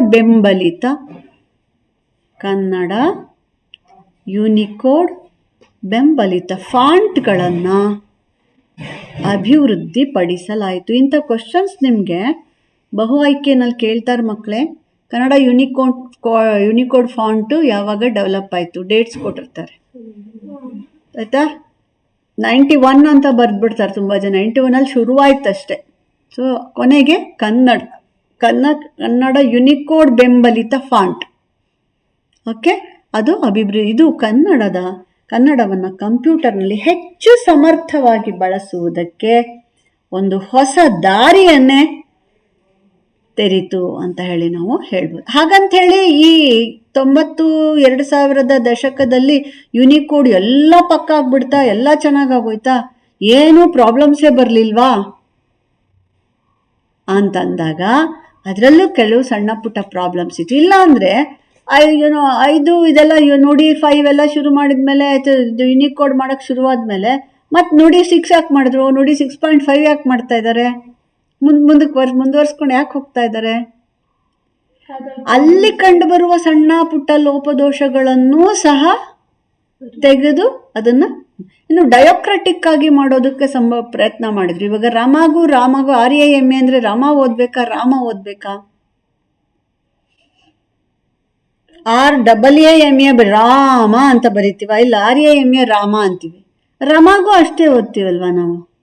ಆದರೆ ಅವಾಗ ನಿಮಗೆ ಡಯೋಕ್ರೆಟಿಕ್ ಲಿಪಿಗಳು ಹೇಗಿತ್ತು ಅಂದರೆ, ತಲೆ ಮೇಲೆ ಒಂದು ಅಡ್ಡಗೆಲೆ ಹೇಳಿದ್ರೆ ಅದು ರಾ ಅಂತ ಓದಬೇಕು. ಅರ್ಥ ಆಯ್ತಾ? ಇವಾಗ ಕೊಂದಾಗು ಇಂಗ್ಲೀಷಲ್ಲಿ ಬರೆದ್ರೆ ಡಿಫ್ರೆನ್ಸೇ ಇಲ್ಲ. KONDA ಅದು ಕೊಂಡ ಓದ್ತೀಯೋ. ಅವಾಗ ಡಿ ಕೆಳಗೊಂದು ಚುಕ್ಕೆ ಇಟ್ಟರೆ ಅದು ಡ ಅಲ್ವಾ. ಈ ತರಹ ಅದನ್ನು ಟ್ರೈ ಮಾಡಿದ್ರು. ಅಂದರೆ ಕನ್ನಡದ ಇದಕ್ಕೂ ಇಂಗ್ಲೀಷ್ಗೂ ಟಾ ಇದೆಲ್ಲ ಪ್ರಾಬ್ಲಮ್ ಇದೆ ಅಲ್ವಮ್ಮ. ಟಾ ಅನ್ನೋಕ್ಕೆ ಟಿ ಒಂದೇ ಇದೆ ಅವ್ರ ಹತ್ರ, ನಮ್ಮ ಹತ್ರ ಠ ಇದೆ, ಠ ಇದೆ. 4 ಅಕ್ಷರನ ಒಂದೇ ಅಕ್ಷರದಲ್ಲಿ ಬರೆಯಕ್ಕಾಗತ್ತಾ? 4 ಅಕ್ಷರ ಇದೆ ತಾನೆ ನಮ್ಗೆ. 2 ಅಲ್ಪ ಪ್ರಾಣ, 2 ಮಹಾಪ್ರಾಣ, ಒಂದು ಟ ಒಂದು ತ. ಈ 4 ಅಕ್ಷರವನ್ನ ಟಿ ಅಂತ ಒಂದ್ರಲ್ಲೇ ಹೆಂಗ್ ಬರೆಯೋದು? ಟಿ ಹೆಚ್ ತ ಅಂತ ಬರೆಯಕ್ ಶುರು ಮಾಡಿದ್ವಿ. ಅದೇ ಯಾವ್ದ್ರಲ್ಲಿ? ಇದ್ರಲ್ಲಿ ಬರಹದಲ್ಲಿ ಟ್ರೈ ಮಾಡಿದ್ವಿ. ಎಲ್ಲದಕ್ಕೂ ಹಂಗ್ ಬರೆಯೋಕೆ ಒಂದ್ ಅಕ್ಷರ ಬರೆಯಕ್ 3 ಅಕ್ಷರ ಟೈಪ್ ಹೊಡಿಬೇಕು. ಯೋಚನೆ ಮಾಡ. ತ ಅಂತ ಒಂದೇ ಅಕ್ಷರ ಹೊಡಿಯೋದು ಹೆಂಗಿದೆ, ಟಿ ಹೆಚ್ ಅಂತ 3 ಅಕ್ಷರ ಹೊಡಿಯೋದು ಹೆಂಗಿದೆ? ಜಾಸ್ತಿ ಆಯ್ತಲ್ವಾ? ಸೊ ಹೀಗೆ ಇಂಪ್ರೂವೈಸ್ ಮಾಡೋದು ಹೇಗೆ ಅನ್ನೋದು. ಇವಾಗ ನಿಮಗೆ ಕನ್ನಡದ ಹಳೆಗನ್ನಡದ ಲಿಪಿ ಒಂದಿದೆ. ಯಾವುದದು? ರಳ ಮತ್ತೆ ಶಕಟ ರೇಫ. ಹಳೆಗನ್ನಡದಲ್ಲಿ ಬರುತ್ತಲ್ಲ, ಹಳೆ ಕಾವ್ಯಗಳಲ್ಲಿ ರಳ ಮತ್ತೆ ಶಕಟ ರೇಫ, ರ ರ ಮತ್ತೆ ಳ. ಅದೆರಡನ್ನು ಹೇಗೆ ಬರೆಯೋದು? ಎಲ್ಲಿ ಬರೆಯೋದು? ಹೆಂಗೆ ಬರೆಯೋದು? ಆವಾಗ ನೋಡಿ, ಇರೋ ಅಂಥದ್ದನ್ನ ಈಗ ರ ಅನ್ನೋದನ್ನ 6ಇಂದನೇ ಹೆಂಗೋ ಮಾಡಬೇಕು. ಅವಾಗ ಏನು ಮಾಡಿದ್ರು ಅದನ್ನ 6 ಶಿಫ್ಟ್ ಎಕ್ಸ್ ಹೊಡಿಯೋಂಥ. ಅಳ ಇವಾಗ ಎಲ್ಲನ್ನೂ ಎಳ್ಳಲ್ಲೇ ಹೊಡಿಬೇಕು. ಲಾನು ಶಿಫ್ಟ್ ಎಲ್ಲಿ ಹೊಡೆದು ಳಾ ಬರ್ಸ್ಬೇಕು. ಇನ್ನೊಂದು ಳ ಇದೆಯಲ್ಲ, 3 ಇದೆಯಲ್ಲ ನಮ್ದು, ಳ ಒಂದಿದೆಯಲ್ಲ, ಹಾಳ ಹೊಳಿಯೋದು ಹೆಂಗೆ? ಈಗ ತಮಿಳಲ್ಲಿ ಮಲಯಾಳಮಲ್ಲಂತೂ ಅದು ಎಲ್ಲ ಕಣ್ಣಿಮೋಳಿ ವಾಳಪಳಂ ಎಲ್ಲದ್ರಲ್ಲೂ ಆಳನೇ ಬಳಸ್ತಾರೆ, ಕಣ್ಣಿಮೋಳಿ ಅಂತ. ಅದಕ್ಕೆ ಅವ್ರು ಏನು ಮಾಡಿದ್ರು, ಝೆಡ್ ಹೊಡಿಯೋದು ಅಭ್ಯಾಸ ಮಾಡ್ಕೊಂಡು ಕಣ್ಣಿಮೋಜಿ ಅಂತ ಬರೀತಾರೆ. ಆ್ಯಕ್ಚುಲಿ ಇಂಗ್ಲೀಷಲ್ಲಿ ಅವರು ಝೆಡ್ ಬರೀತಾರೆ, ಅದು ಹೇಳುವಾಗ ಎಳೆ ಅಂತ ಹೇಳ್ತಾರೆ. ನಾವು ಹಂಗೆ ಮಾಡಲಿಲ್ಲ ಕನ್ನಡದವ್ರು. ನಾವೇನು ಮಾಡಿದ್ವಿ, ಶಿಫ್ಟ್ ಇಟ್ಕೊಂಡು ಎಲ್ಲು ಎಕ್ಸ್ ಒಟ್ಟಿಗೆ ಹೊಡೆದ್ರೆ ಅಳ ಬರುತ್ತೆ ನೋಡಿ. This is how we started improving ಲಿಪಿ ಅಳವಡಿಕೆ. ಅರ್ಥ ಆಗ್ತಾ ಇದೆಯಾ ಮಕ್ಕಳೇ? ಪ್ರತಿ ಹಂತದ ಒಳಗೂ ಈಗ ರ ಬರಬೇಕು, ರು ಬರಬೇಕು, ಅರ್ಕಾವತ್ ಬರಬೇಕು, ರಾವತ್ ಬರಬೇಕು, ಶಕಟ್ ರೇಫ ಬರಬೇಕು. ಇರೋದೇ ಒಂದು 6. ಅರ್ಥ ಆಗ್ತಾ ಇದೆಯಲ್ಲ ನಿಮಗೆ? ಹೇಗೆ ದಿನದಿಂದ ದಿನಕ್ಕೆ ಇಂಪ್ರೂವ್ ಮಾಡಿ ಅದನ್ನ ಎಷ್ಟು ಅದ್ಭುತವಾಗಿ ಮಾಡೋಕ್ಕೆ ಸಾಧ್ಯ ಆಯಿತು. ನಮ್ಮಲ್ಲಿ ಎಷ್ಟು ವೆರೈಟಿಯಲ್ಲಿ ಒಂದು ದನಿ ಬಳಕೆ ಆಗ್ತಾ ಇದೆ. ಅಲ್ಲಿ ಒಂದೇ 6 ಇರೋದು, ಅಥವಾ ಶಿಫ್ಟ್ ಹಿಡಿದ್ರೆ ಕ್ಯಾಪಿಟಲ್ R. ಆದರೆ ನಮ್ಮಲ್ಲಿ ಎಷ್ಟಿದೆ? ಋ ಇದೆ, ರಾ ಇದೆ, ಅರ್ ಇದೆ. ಅರ್ಥ ಆಯ್ತಾ? ಅರ್ಕಾವತ್ತಲ್ಲಿ. ಸೊ ಹೀಗೆ ವೈವಿಧ್ಯಮಯವಾದಂಥದ್ದನ್ನು ಮೊದಲು ಏಕಭಾಷೆಗೆ ಅಳವಡಿಸೋ ಪ್ರಯತ್ನ ಮಾಡಿದ್ರು. ಅದು ಎಲ್ಲ ಕಡೆ ಬಳಸೋಕ್ಕಾಗ್ತಿರ್ಲಿಲ್ಲ. ಆ ಆ್ಯಪನ್ನು ಮಾತ್ರ ಬಳಸೋಕ್ಕಾಗ್ತಿತ್ತು. ಆ ನಂತರದಲ್ಲಿ ಅದನ್ನು ಯುನಿಕೋಡ್ ಮಾಡಿದ ಮೇಲೆ ಪ್ರತಿ ಹಂತದಲ್ಲೂ ಕೂಡ ಅದನ್ನು ಇಂಪ್ರೂವೈಸ್ ಮಾಡ್ತಾ ಇವತ್ತು ಅತ್ಯದ್ಭುತವಾಗಿ ಕನ್ನಡವನ್ನು ಬರೆಯೋಕ್ಕೆ ಆಗುವ ಹಂತಕ್ಕೆ ನಾವು ಬಂದು ತಲುಪಿದ್ದೀವಿ. ಅರ್ಥ ಆಗ್ತಿದೆಯಾ ಮಕ್ಕಳೇ? ಇಲ್ಲಾಂದರೆ ನೀವು ಬರೆಯುವಂಥ ಕನ್ನಡದಲ್ಲಿ ಬರೆದಿದ್ದನ್ನು ಅಂಟಿಸಿ ಇಂಗ್ಲೀಷಿಗೆ ಟ್ರಾನ್ಸ್ಲೇಟ್ ಮಾಡೋದ್ರೆ ಅದೇನು ಕನ್ನಡ ಓದಕ್ಕೆ ಬರುತ್ತಾ? ಅದಕ್ಕೆ ಅದು ಯಾವ ಭಾಷೆಯಲ್ಲಿ ಓದ್ಕೊಳ್ಳುತ್ತೆ? ಅದು ಓದ್ಕೊಳ್ಳೋದು ತನ್ನ ಕಂಪ್ಯೂಟರ್ ಲ್ಯಾಂಗ್ವೇಜಲ್ಲಿ ಓದ್ಕೊಳ್ಳುತ್ತೆ. ಅರ್ಥ ಆಗ್ತಿದೆಯಾ? ಸೊ ಹೀಗೆ 99 ನೆನ್ಪಿಟ್ಕೊಳ್ಳಿ, 99ರಲ್ಲಿ ಕನ್ನಡದ ಯುನಿಕೋಡ್ ಬೆಂಬಲಿತ ಫಾಂಟ್ಗಳನ್ನು ಅಭಿವೃದ್ಧಿಪಡಿಸಲಾಯಿತು. ಮತ್ತು ಇದು ಕನ್ನಡವನ್ನು ಕಂಪ್ಯೂಟರ್ನಲ್ಲಿ ಹೆಚ್ಚು ಸಮರ್ಥವಾಗಿ ಬಳಸುವುದಕ್ಕೆ ಅವಕಾಶ ಮಾಡಿಕೊಟ್ಟು. ಈ ನುಡಿ ತಂತ್ರಾಂಶದಲ್ಲಿ 1990ರ ದಶಕದಲ್ಲಿ ನುಡಿ ಎಂಬಂತಹ ಅಧಿಕೃತ ಕನ್ನಡ ಸಾಫ್ಟ್ವೇರ್ ಬಿಡುಗಡೆ ಮಾಡಲಾಯಿತು. ಡೇಟ್ ಹಾಕ್ಕೊಳ್ಳಿ, 1990ರಲ್ಲಿ ಕರ್ನಾಟಕದ ಸರ್ಕಾರದ ಪ್ರಯತ್ನ, ಅಂದರೆ ಅದು ಸಹಯೋಗ ಕೊಡ್ತು ಮಾಡಿ ಅಂತ ಹೇಳಿ. ಕರ್ನಾಟಕ ಸರ್ಕಾರದ ಹೆಜ್ಜೆ, ಮೊದಲ ಹೆಜ್ಜೆ ಎನ್ಬೋದು ಸರ್ಕಾರದ ಕಡೆಯಿಂದ 1990ರಲ್ಲಿ 90ರ ದಶಕ ಅಂತ ಹಾಕೊಂಬಿಡಿ, ಎಕ್ಸಾಕ್ಟಾಗಿ 90 ಅಂತಲ್ಲ, ಅಂದರೆ ಇದು ಮೊದಲ ಕಾಲಘಟ್ಟದೊಳಗಡೆನೆ ನುಡಿ ಎಂಬ ಅಧಿಕೃತ ಕನ್ನಡ ಸಾಫ್ಟ್ವೇರನ್ನು ಬಿಡುಗಡೆ. ಅಧಿಕೃತ ಅಂದ್ರೇನು? ಅನಧಿಕೃತ ಅಂದ್ರೇನು? ಅಧಿಕೃತ ಅಂದರೆ ಅದನ್ನು ಸರ್ಕಾರ ಒಪ್ಪಿ ಆಯಿತು, ಇನ್ನು ಮುಂದೆ ಇದನ್ನು ನಾವು ಸರ್ಕಾರದ ಎಲ್ಲ ಕಚೇರಿಗಳಲ್ಲಿ ಮತ್ತೆ ಇದನ್ನು ಕನ್ನಡದ ಅಧಿಕೃತ ಫಾಂಟ್ ಅಂತ ಅದು ಮಾಡ್ತೀವಿ ಅಂತೇಳಿ ಅದನ್ನು ಅವಾಗಿನಿಂದ ಬಳಕೆದಾರರಿಗೆ ಮುಕ್ತವಾಗಿ ಕೊಡಬೇಕು ಅನ್ನುವಂಥದ್ದು ಮಾಡ್ತು ಸರ್ಕಾರ. ಇದು ಚೆನ್ನಾಗಿದೆ ಮತ್ತು ಇದರಲ್ಲಿ ಚೆನ್ನಾಗಿ ಕೆಲಸ ಮಾಡ್ತಾ ಇರೋದ್ರಿಂದ ಅದನ್ನು ಒಪ್ಕೊಂತು. ಅದೇ ಬೇರೆ ಫಾಂಟ್ಗಳೆಲ್ಲ ಏನೋ ಅವೆಲ್ಲ ಪ್ರೈವೇಟ್ ಇದರಿಂದ ಆಗಿದ್ದರಿಂದ ಅದಕ್ಕೆ ಸಬ್ಸ್ಕ್ರಿಪ್ಷನ್ ಮಾಡಿಕೊಂಡು ಬಳಸ್ಕೋಬೇಕಾಗ್ತಿತ್ತು. ಅರ್ಥ ಆಗ್ತಿದೆಯಾ? ಸೊ ಕರ್ನಾಟಕದ ಮೊದಲ ಹೆಜ್ಜೆ ಏನು ಅಂದರೆ 90ರ ದಶಕದಲ್ಲಿ ನುಡಿ ಎಂಬಂತಹ ಅಧಿಕೃತ ಕನ್ನಡ ಸಾಫ್ಟ್ವೇರನ್ನು ಬಿಡುಗಡೆ ಮಾಡಲಾಯಿತು. ಈಗ ಈ ನುಡಿ ಇದೆಯಲ್ಲ, ಇದು ಯಾವ್ದನ್ನ ಬಳಸ್ಕೊಂತು? ಬರಹ ಯಾವ್ದು ಬಳಸ್ಕೊಂತು ಅಂತ ಹೇಳ್ದೆ? ಬರಹ ಯಾವ ಒಂದು ಮಾದರಿಯನ್ನ ಬಳಸ್ಕೊಂತು ಅಂತ ಹೇಳ್ದೆ? ಯಾವ ಮಾದರಿ? ಸರಿ ಅಲ್ಲ, ಎಂತ ಒಂದು ಟೈಪಿಂಗ್ ಮಾದರಿ? ರೆಮಿಂಗ್ಟನ್ ಕೀಬೋರ್ಡ್ ಅಲ್ವಾ? ನಿಮ್ಗೆ ಮುದ್ರಣ ಯಂತ್ರಗಳೆಲ್ಲ ಇತ್ತಲ್ವಾ? ರೆಮಿಂಗ್ಟನ್ ಕೀಬೋರ್ಡ್ ಅಂತ ಅನ್ನುವಂಥದ್ದು ಈಗ ಮುದ್ರಣದಕ್ಕೆ ಕನ್ನಡ ಬೆರಳಚ್ಚು ಯಂತ್ರಗಳೆಲ್ಲ ಇತ್ತಲ್ಲ, ಅದರ ಹಿನ್ನೆಲೆಯಲ್ಲಿ ಮಾಡ್ಕೊಳಕ್ ಪ್ರಯತ್ನ ಮಾಡ್ತದೆ. ಸೊ ಇದೇನ್ ಮಾಡ್ತು? ನುಡಿ ಏನ್ ಮಾಡ್ತು ಅಂದ್ರೆ, ಬರ್ಕೊಳ್ಳಿ, ಇದು ಕನ್ನಡದ ಇನ್ಸ್ಕ್ರಿಪ್ಟ್ ಲೇಔಟ್ ಅನ್ನು ಅಳವಡಿಸಿತು. Inscript, INSCRIPT, inscript. ನೆನ್ಪಿಟ್ಕೋಬೇಕು, ಬರಹ ಯಾವ್ದು ಬಳಸ್ಕೊಂತು? ಸ್ಪೆಲ್ಲಿಂಗ್ ಹೇಳಿ.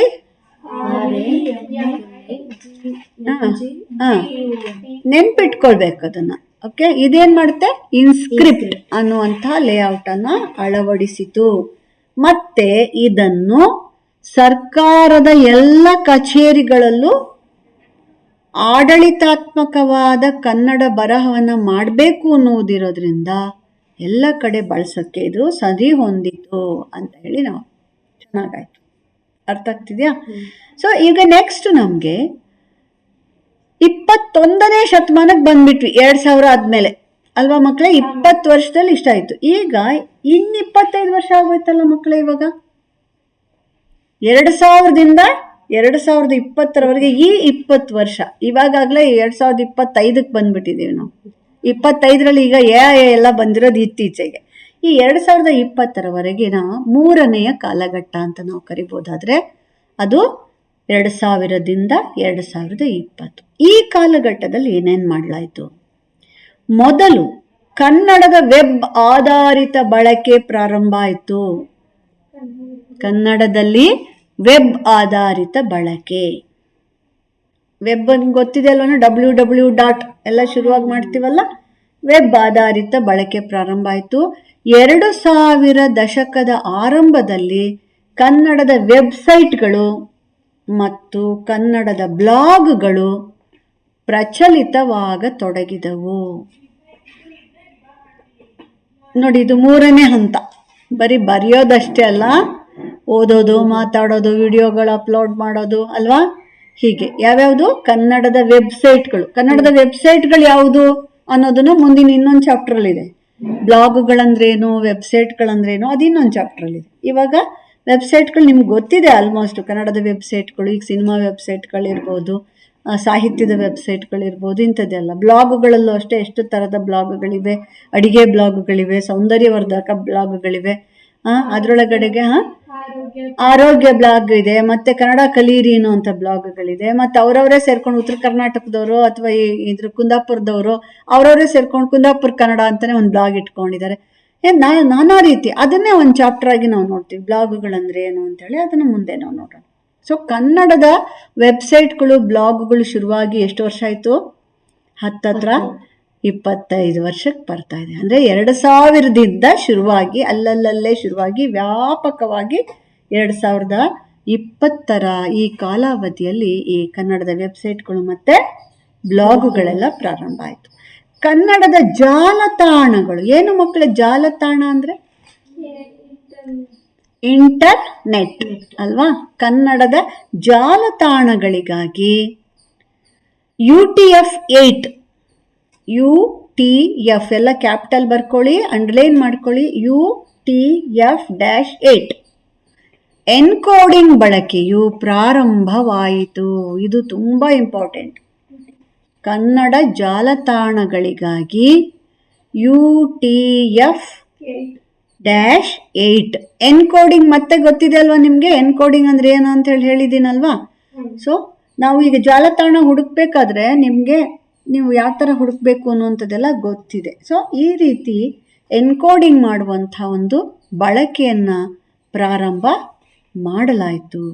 ಅದಾದಮೇಲೆ ಭಾಳ ಇಂಪಾರ್ಟೆಂಟಾಗಿ ಇನ್ನೊಂದು 2010ರ ಸಮಯದಲ್ಲಿ ನಿಮಗೆ ಗೂಗಲ್ ಇಂಡಿಕ್ ಕೀಬೋರ್ಡ್ ಗುರ್ತಾಕೊಳ್ಳಿ. Google Indic, INDIC, Indic keyboard. Google Indic keyboard.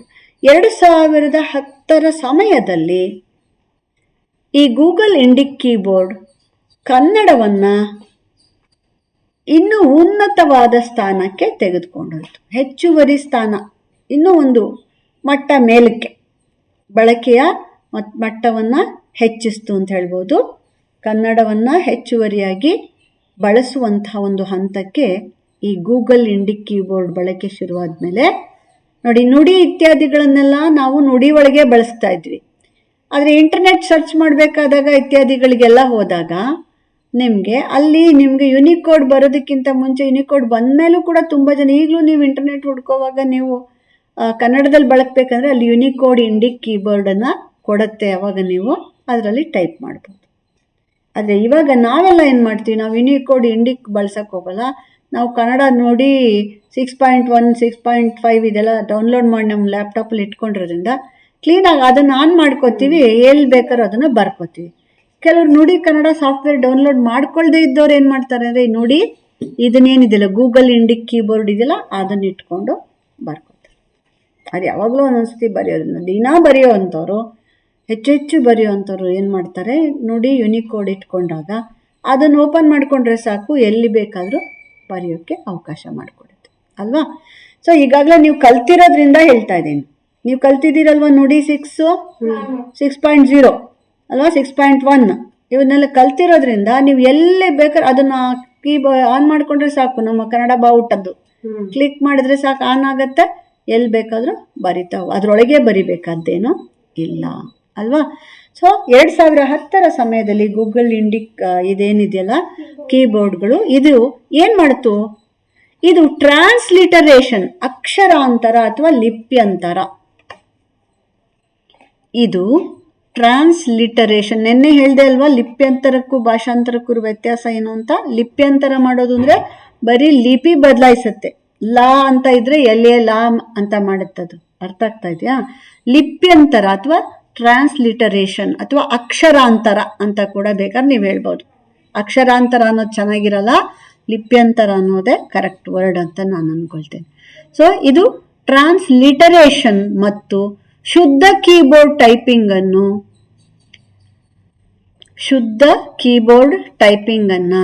ಇದು ಸಕ್ರಿಯಗೊಳಿಸಿತು. ಚೆನ್ನಾಗಿ ಈಗ ಕ್ಲೀನಾಗಿ ನಮಗೆ ಬರೆಯೋದಕ್ಕೆ ಅವಕಾಶ ಆಗುವ ಹಾಗೆ ಈ ಇಂಡಿಕ್ ಕೀಬೋರ್ಡು ನಮಗೆ ಅವಕಾಶವನ್ನು ಮಾಡಿಕೊಡ್ತು. ಅಕ್ಷರಾಂತರ ನೀವು ಅಲ್ಲಿ ಕೆ ಹೊಡೆದಿದ ತಕ್ಷಣ ಅಲ್ಲಿ ಕಾ ಕಾಣಿಸುತ್ತೆ ಕನ್ನಡದಲ್ಲಿ, ಅರ್ಥ ಆಯ್ತಾ. KI ಹೊಡೆದಿದ ತಕ್ಷಣ ಅದು ಕೀ ಕಾಣಿಸುತ್ತೆ. ಅದು ಇಂಡಿಕ್ಕಲ್ಲಿ ನೀಟಾಗಿ ಮಾಡೋದಕ್ಕೆ ಆವಾಗ ಸಾಧ್ಯ ಆಗ್ತಿತ್ತು. ಸೊ ಅಕ್ಷರಾಂತರ ಅಥವಾ ಲಿಪ್ಯಂತರ ಮತ್ತು ಶುದ್ಧ ಕೀಬೋರ್ಡ್ ಟೈಪಿಂಗನ್ನು ಇದು ಸಕ್ರಿಯವಾಗಿ ಒಂದು ಬಳಕೆದಾರರಿಗೆ ಕೊಡುವ ಕೆಲಸವನ್ನು ಮಾಡ್ತು ಅಂತ. ನೆಕ್ಸ್ಟ್ ಏನಾಯಿತು, ಕನ್ನಡದ ಶ್ರುತಿ ಮತ್ತು ಮೈಸೂರು ಲಿಪಿ ಫಾಂಟ್. ಇದನ್ನು ನಿನ್ನೆ ಕೂಡ ನಾನು ಪರಿಚಯ ಮಾಡಿಕೊಟ್ಟಿದ್ದೀನಿ. ಕನ್ನಡದ ಶ್ರುತಿ ಫಾಂಟ್, ಶ್ರುತಿ ಮತ್ತು ಮೈಸೂರು ಲಿಪಿ ಅಂತ ಫಾಂಟ್ಗಳು ಕನ್ನಡದ ಅಕ್ಷರಗಳನ್ನು, ಶ್ರುತಿ ಮತ್ತು ಮೈಸೂರು ಲಿಪಿ ಅದೆರಡಕ್ಕೂ ಅಂಡರ್ಲೈನ್ ಮಾಡಿ. ಇವೆಲ್ಲ ನೀವು ಕೇಳೇ ಇರಲ್ಲ, ಬಳಸಿರಲ್ಲ ಅಲ್ವಾ. ಇದು ಏನಾಗ್ತಿತ್ತು, ಶ್ರುತಿ ಮತ್ತು ಮೈಸೂರು ಲಿಪಿಯಂತಹ ಫಾಂಟ್ಗಳೊಂದಿಗೆ ಕನ್ನಡ ಅಕ್ಷರಗಳು ಜಾಗತಿಕವಾಗಿ, ಜಾಗತಿಕ ಅಂದ್ರೆ ಏನು ಮಕ್ಕಳೇ, ಆಲ್ ಓವರ್ ವರ್ಲ್ಡ್, ಯಾರು ಬೇಕಾದ್ರು ಜಾಗತಿಕವಾಗಿ ಅಳವಡಿಸಲು ಒಂದು ಸರಳ ಮಾರ್ಗವನ್ನು ಸೃಷ್ಟಿ ಮಾಡಿಕೊಡ್ತು. ಕನ್ನಡ ಶ್ರುತಿ ಮತ್ತು ಮೈಸೂರು ಲಿಪಿ ಫಾಂಟ್ ಇವುಗಳು ಗ್ಲೋಬಲ್ ಲೆವೆಲ್ನಲ್ಲಿ ಸುಲಭವಾಗಿ ಸರಳವಾಗಿ ಕನ್ನಡವನ್ನು ಬರೆಯುವುದಕ್ಕೆ ಅವಕಾಶವನ್ನು ಸೃಷ್ಟಿಸಿಕೊಡ್ತು. ಇದಾದ ನಂತರ ನಮಗೆ ಕೃತಕ ಬುದ್ಧಿಮತ್ತೆ ಮತ್ತು ಭಾಷಾಂತರ ಬಂತು ಅಲ್ವಪ್ಪ. ಕೃತಕ ಬುದ್ಧಿಮತ್ತೆ ಅದನ್ನೇನಂತೀವಿ ನಾವು, AI, ಆರ್ಟಿಫಿಷಿಯಲ್ ಇಂಟೆಲಿಜೆನ್ಸ್. ಕೃತಕ ಬುದ್ಧಿಮತ್ತೆ ಮತ್ತು ಭಾಷಾಂತರ ಇದನ್ನು ಕೂಡ ನಾನು ಪಾಠ ಮಾಡಿಕೊಟ್ಟಿದ್ದೀನಿ. 1ನೇ ಚಾಪ್ಟರ್ನಲ್ಲೇ ಸುಮಾರು ಹೇಳಿದ್ದೀನಿ ನಿಮಗೆ. ಗೂಗಲ್ ಟ್ರಾನ್ಸ್ಲೇಷನ್ ಮತ್ತು ಮೈಕ್ರೋಸಾಫ್ಟ್ ಟ್ರಾನ್ಸ್ಲೇಷನ್, 2 ತರಹ ಟ್ರಾನ್ಸ್ಲೇಷನನ್ನು ಇದು ಅವಕಾಶ ಮಾಡಿ. ಒಂದು ಗೂಗಲ್ ಮಾಡುತ್ತೆ, ಇನ್ನೊಂದು ಮೈಕ್ರೋಸಾಫ್ಟ್. ಗೂಗಲ್ ಟ್ರಾನ್ಸ್ಲೇಷನನ್ನು ನೀವು ಅಭ್ಯಾಸ ಮಾಡಿರ್ತೀರಿ. ಮೈಕ್ರೋಸಾಫ್ಟ್ ಇದನ್ನು ಇಟ್ಕೊಂಡಿದ್ರೆ ನೀವು ಯಾವ್ದು ಇಟ್ಕೊಂಡಿರ್ತೀರಿ ಅದರಲ್ಲಿ ನೀವು ಮಾಡ್ಕೋಬೋದು. Microsoft translator, Google translate. ಕನ್ನಡವನ್ನು 2020 ವೇಳೆಗೆ ತಂತ್ರಜ್ಞಾನದಲ್ಲಿ ಒಂದು ಮೈಲುಗಲ್ಲು ಅಂತಲೇ ಹೇಳ್ಬೋದು. ಇನ್ನೊಂದು ತಿರುವು, 2020 ನಂತರ ಇನ್ನೊಂದು ಮೈಲುಗಲ್ಲು ಅಥವಾ ತಿರುವು, ಅದು ಯಂತ್ರ ಭಾಷಾಂತರ ತಂತ್ರಜ್ಞಾನಕ್ಕೆ ಬೆಳೆಯತೊಡಗಿದ ಕಾಲ. ಯಂತ್ರ ಭಾಷಾ ತಂತ್ರಜ್ಞಾನ ಅಂದ್ರೇನು ಮಕ್ಕಳೇ? ಯಂತ್ರ ಭಾಷಾಂತರ ಅಂದ್ರೇನು? ಭಾಷಾಂತರವನ್ನ ಯಂತ್ರವೇ ಮಾಡುತ್ತೆ, ನೀವು ಮಾಡಬೇಕಾಗಿಲ್ಲ. ಕಂಪ್ಯೂಟರ್ ಟ್ರಾನ್ಸ್ಲೇಟ್ ಮಾಡುತ್ತೆ. ಅಂದರೆ ಗೂಗಲ್ ಟ್ರಾನ್ಸ್ಲೇಷನ್ನು ಅಥವಾ ಮೈಕ್ರೋಸಾಫ್ಟ್ ಟ್ರಾನ್ಸ್ಲೇಟರು ನೀವು ಕೊಟ್ಟ ತಕ್ಷಣ ತಾನೇ ಟ್ರಾನ್ಸ್ಲೇಟ್ ಮಾಡುತ್ತೆ. ಅಲ್ಲಿ ಯಾರು ಕೂತ್ಕೊಂಡು ಒಂದೊಂದು ಟ್ರಾನ್ಸ್ಲೇಟ್ ಮಾಡಬೇಕಾಗಿಲ್ಲ. ಇದಕ್ಕೆ ಟ್ರಾನ್ಸ್ಲೇಷನ್ ಮಾಡಬೇಕಾದ್ರೆ ಅದಕ್ಕೆ ಬೇಕಾಗಿರೋ ಸಾಫ್ಟ್ವೇರ್ ಡೆವಲಪ್ ಆಗಿರ್ಬೇಕಲ್ವಾ? ಅಲ್ವಾ? ಅವನು ಅಂದರೆ ಹಿ ಅಂಥೇಳಿ, ಅವಳು ಅಂದರೆ ಶಿ ಅಂಥೇಳಿ ಅದಕ್ಕೆ ಗೊತ್ತಾಗಬೇಕಲ್ಲ. ಇಲ್ಲಾಂದ್ರೆ ಹೆಂಗೆ ಟ್ರಾನ್ಸ್ಲೇಟ್ ಮಾಡುತ್ತೆ ಇಂಗ್ಲೀಷಿಗೆ ಮಾಡು ಅಂದರೆ? ಈಗ ಹೀಗೆ ಯೂನಿಕೋಡಿನಲ್ಲಿ ಬರೆದಿರುವ ಯಾವುದೇ ಇದನ್ನು ಲಿಪಿಯನ್ನು ಓದಿ ಅದನ್ನು ಅರ್ಥ ಮಾಡಿಕೊಂಡು ಅದರಲ್ಲಿರುವ ವಿಚಾರವನ್ನು ಇನ್ನೊಂದು ಲಿಪಿಯಲ್ಲಿ, ಇನ್ನೊಂದು ಭಾಷೆಯಲ್ಲಿ ಬರಿಬೇಕು. ಇಲ್ಲಿ ಲಿಪಿ ಮತ್ತು ಭಾಷೆ ಎರಡು ಬೇರೆ ಬೇರೆ. ಕನ್ನಡದಲ್ಲಿ ಬರೆದಿದ್ನಲ್ಲ ಇಂಗ್ಲೀಷ್ ಲಿಪಿಲಿ ಬರಿ ಅಂದರೆ ಅಲ್ಲಿ ಹೆಂಗಿರುತ್ತೋ ಹಂಗೆ ಇಂಗ್ಲೀಷ್ ಲಿಪಿಲಿ ಬರ್ಕೊಂಡು ಹೋಗುತ್ತೆ. ನಾನು ನಾಳೆ ಕಾಲೇಜಿಗೆ ಬರೋಲ್ಲ ಅಂತಲೇ ಇಂಗ್ಲೀಷಲ್ಲಿ ನೀವು ಟೈಪ್ ಮಾಡಿರ್ಬೋದು. ಅದು ಹಂಗೆ, ಅದು ಲಿಪಿ ಅಂತರ ಅಷ್ಟೆ. ಆದರೆ I am not going to come to college tomorrow ಅನ್ನೋದು ಅದರ ಭಾಷಾಂತರ. ಒಂದು ಭಾಷಾಂತರನ ಮಿಷಿನ್ ಮಾಡಬೇಕಾದ್ರೆ ಏನು ಮಾಡಬೇಕು? ಮಿಷಿನ್ಗೆ ಏನು ಗೊತ್ತಿರಬೇಕು? ಯಾವ ಭಾಷೆಯಿಂದ ಯಾವ ಭಾಷೆಗೆ ನಾವು ಭಾಷಾಂತರ ಮಾಡ್ತೀವೋ ಆ ಎರಡೂ ಭಾಷೆಗಳು ಅರ್ಥ ಆಗಬೇಕು. ಆ ಎರಡೂ ಭಾಷೆನ ಯಾವ ಭಾಷೆಯಲ್ಲಿ ಬರೆದಿರ್ತೀವೋ ಆ ಲಿಪಿಗಳು ಓದಕ್ಕೆ ಬರಬೇಕು. ಆ ಲಿಪಿಗಳನ್ನು ತಾನು ಕಂಪ್ಯೂಟರ್ ಭಾಷೆಗೆ ಮೊದಲದು ಅನುವಾದ ಮಾಡ್ಕೊಂಡು ಲಿಪ್ಯಂತರ ಮಾಡಿಕೊಂಡು ಅದನ್ನು ಕನ್ನಡದನ್ನು ಓದ್ಕೊಂಡು ಕನ್ನಡದಲ್ಲಿ ಏನು ಬರೆದಿದೆಯಾ ನೀನು ಅಂತ ಆ ಭಾಷೆಯನ್ನು ಅರ್ಥ ಮಾಡಿಕೊಂಡು ಆ ಪದಗಳಿಗೆ ತಕ್ಕ ಹಾಗೆ ಇನ್ನೊಂದು ಭಾಷೆಯ ಪದಗಳನ್ನು ಹಾಕಿ ಅನುವಾದ ಮಾಡಬೇಕು. ಇದನ್ನು ಮನುಷ್ಯರು ಮಾಡ್ತೀವಲ್ವಾ? ನಾವು ಮಾಡ್ತೀವಲ್ವಾ? ಪ್ಲೀಸ್ ಗೆಟ್ ಔಟ್ ಅಂತಂದರೆ ಅದನ್ನ ಕನ್ನಡಕ್ಕೆ ಮಾಡು ಅಂದರೆ ದಯವಿಟ್ಟು ಹೊರಗೆ ಹೋಗು. ಈಗ ನೀನು ಮಾಡಿದೆ ಅಲ್ವಾ? ಈ ಕೆಲಸನ ಕಂಪ್ಯೂಟರ್ ಮಾಡಬೇಕು. ಆವಾಗ ಪ್ಲೀಸ್ ಅನ್ನೋದಕ್ಕೆ ದಯವಿಟ್ಟು ಅನ್ನುವಂಥದ್ದು, ಗೆಟ್ ಔಟ್ ಅನ್ನುವಂಥದ್ದನ್ನು ಹೊರಗೆ ಹೋಗು ಅನ್ನೋದಕ್ಕೆ, ಔಟ್ ಅನ್ನೋದನ್ನ ಹೊರಗೆ, ಗೋ ಅಂತ. ಅಲ್ಲಿನೇ ನಾನು ಪ್ಲೀಸ್ ಗೋ ಔಟ್ ಅನ್ನಲ್ಲಲ್ವಾ? ಗೋ ಔಟ್ ಅಂತೀನಲ್ಲ, ಇಲ್ಲಲ್ಲ. ಗೋ ಅಂದರೆ ಹೋಗು, ಗೆಟ್ ಔಟ್ ಅಂತ ಹೇಳ್ತಾ ಇದ್ದೀನಿ. ಆದರೆ ಗೆಟ್ ಔಟ್ ಅಂದ್ರೂ ಅಲ್ಲೇನು ಹೇಳ್ತಾ ಇದೆ? ಹೊರಕ್ಕೆ ಹೋಗು ಅಂತಾನೆ ಕ್ಲೀನಾಗಿ ತಗೊಂಡು. ಸೊ ಈ ಪ್ರತಿ ಪದದ ಅರ್ಥ ಮತ್ತು ವಾಕ್ಯದಲ್ಲಿ ಆ ಪದ ಏನು ತಗೊಳುತ್ತೆ. ಕೆಲಸಕ್ಕೆ ಈಗಲೂ ಟ್ರಾನ್ಸ್ಲೇಷನ್ ಮಾಡುವಾಗ ತಪ್ಪು ಮಾಡುತ್ತೆ. ಅದು ಯಾಕೆ ತಪ್ಪು ಮಾಡುತ್ತೆ ಅಂದರೆ ಒಂದೇ ಪದ ಬೇರೆ ಬೇರೆ ಸಂದರ್ಭದಲ್ಲಿ ಬೇರೆ ಬೇರೆ ಅರ್ಥ ಕೊಡುತ್ತಲ್ವಾ? ಈಗ ಚೆಕ್ಕನ್ನು ಸ್ಪೆಲ್ಲಿಂಗ್ ಬೇರೆ ಇರುತ್ತೆ. ನೀನು ಹೇಳ್ತೀಯ ಗಿವ್ ಮೀ 50,000 rupees ಚೆಕ್ ಅಂತ ಹೇಳ್ತೀಯ ಅಂತ ಇಟ್ಕೊ, ಅರ್ಥ ಆಯ್ತಾ? ಪ್ಲೀಸ್ ಚೆಕ್ ದಿಸ್ ಆನ್ಸರ್ ಅಂತ ಹೇಳಿ ಎರಡಕ್ಕೂ ಚೆಕ್ ಅಂತಲೇ ಬಳಸಿದ್ದೀನಿ ನಾನು, ಅಲ್ವಮ್ಮ? ಪ್ಲೀಸ್ ಚೆಕ್ ದಿಸ್ ಆನ್ಸರ್ ಏನಲ್ಲಿ ಅನುವಾದ? ದಯವಿಟ್ಟು ಈ ಉತ್ತರಗಳನ್ನು ಚೆಕ್ ಮಾಡು ಅಂದರೆ, ಚೆಕ್ ಮಾಡು ಅಂದರೆ ಏನು? ಕನ್ನಡ ಪದ ಹೇಳಿ, ಪರಿಶೀಲಿಸು ಅಲ್ವಾ? Please give me 50,000 rupees check ಅಂದರೆ ದಯವಿಟ್ಟು ನನಗೆ 50,000 ರೂಗಳ ಚೆಕ್ಕನ್ನು ಕೊಡು ಅಲ್ವಾ? ಚೆಕ್ ಅಂದಾಗ ಅಲ್ಲಿ ಏನಾಗುತ್ತೆ? ಹಣವನ್ನು ಪಾವತಿಸುವ ಪತ್ರ ಅದು. ಇಲ್ಲಿ ಚೆಕ್ ಅಂದ್ರೆ ಏನಾಯ್ತು? ಪರಿಶೀಲಿಸು. ನೋಡಿ, ನಾನು ಬಾಯಲ್ಲಿ ಹೇಳುವಾಗ ಚೆಕ್ ಅನ್ನೋದು ಎರಡು ಒಂದು, ಆದರೆ ಎರಡಕ್ಕೂ ಚೆಕ್ ಅನ್ನೋಕ್ಕೆ ಸ್ಪೆಲ್ಲಿಂಗ್ ಚೇಂಜ್ ಇರ್ಬೋದು. ಸೊ ಕನ್ನಡದಲ್ಲಂತೂ ಕೆಲವು ಸತಿ ಒಂದೇ ಪದ ಇರುತ್ತಲ್ಲ ಎರಡಕ್ಕೂ ಅಲ್ವಾ? ತಂದೆ ಹೇಳಿದ್ದೀನಿ ಬೇಕಾದಷ್ಟು ಸತಿ, ಮುನಿಸ್ಕೊಳ್ಳೋದು ಅಲ್ವಾ? ಅವರು ಮಹಾ ಮುನಿಗಳು, ಇವರು ಬಹಳ ಮುನಿಸ್ಕೊಳ್ತಾರೆ. ಅಲ್ಲಿ ಮುನಿ ಒಂದು ಕ್ರಿಯಾಪದ ಆಗಿರುತ್ತೆ, ಇನ್ನೊಂದು ನಾಮಪದ ಆಗಿರುತ್ತೆ.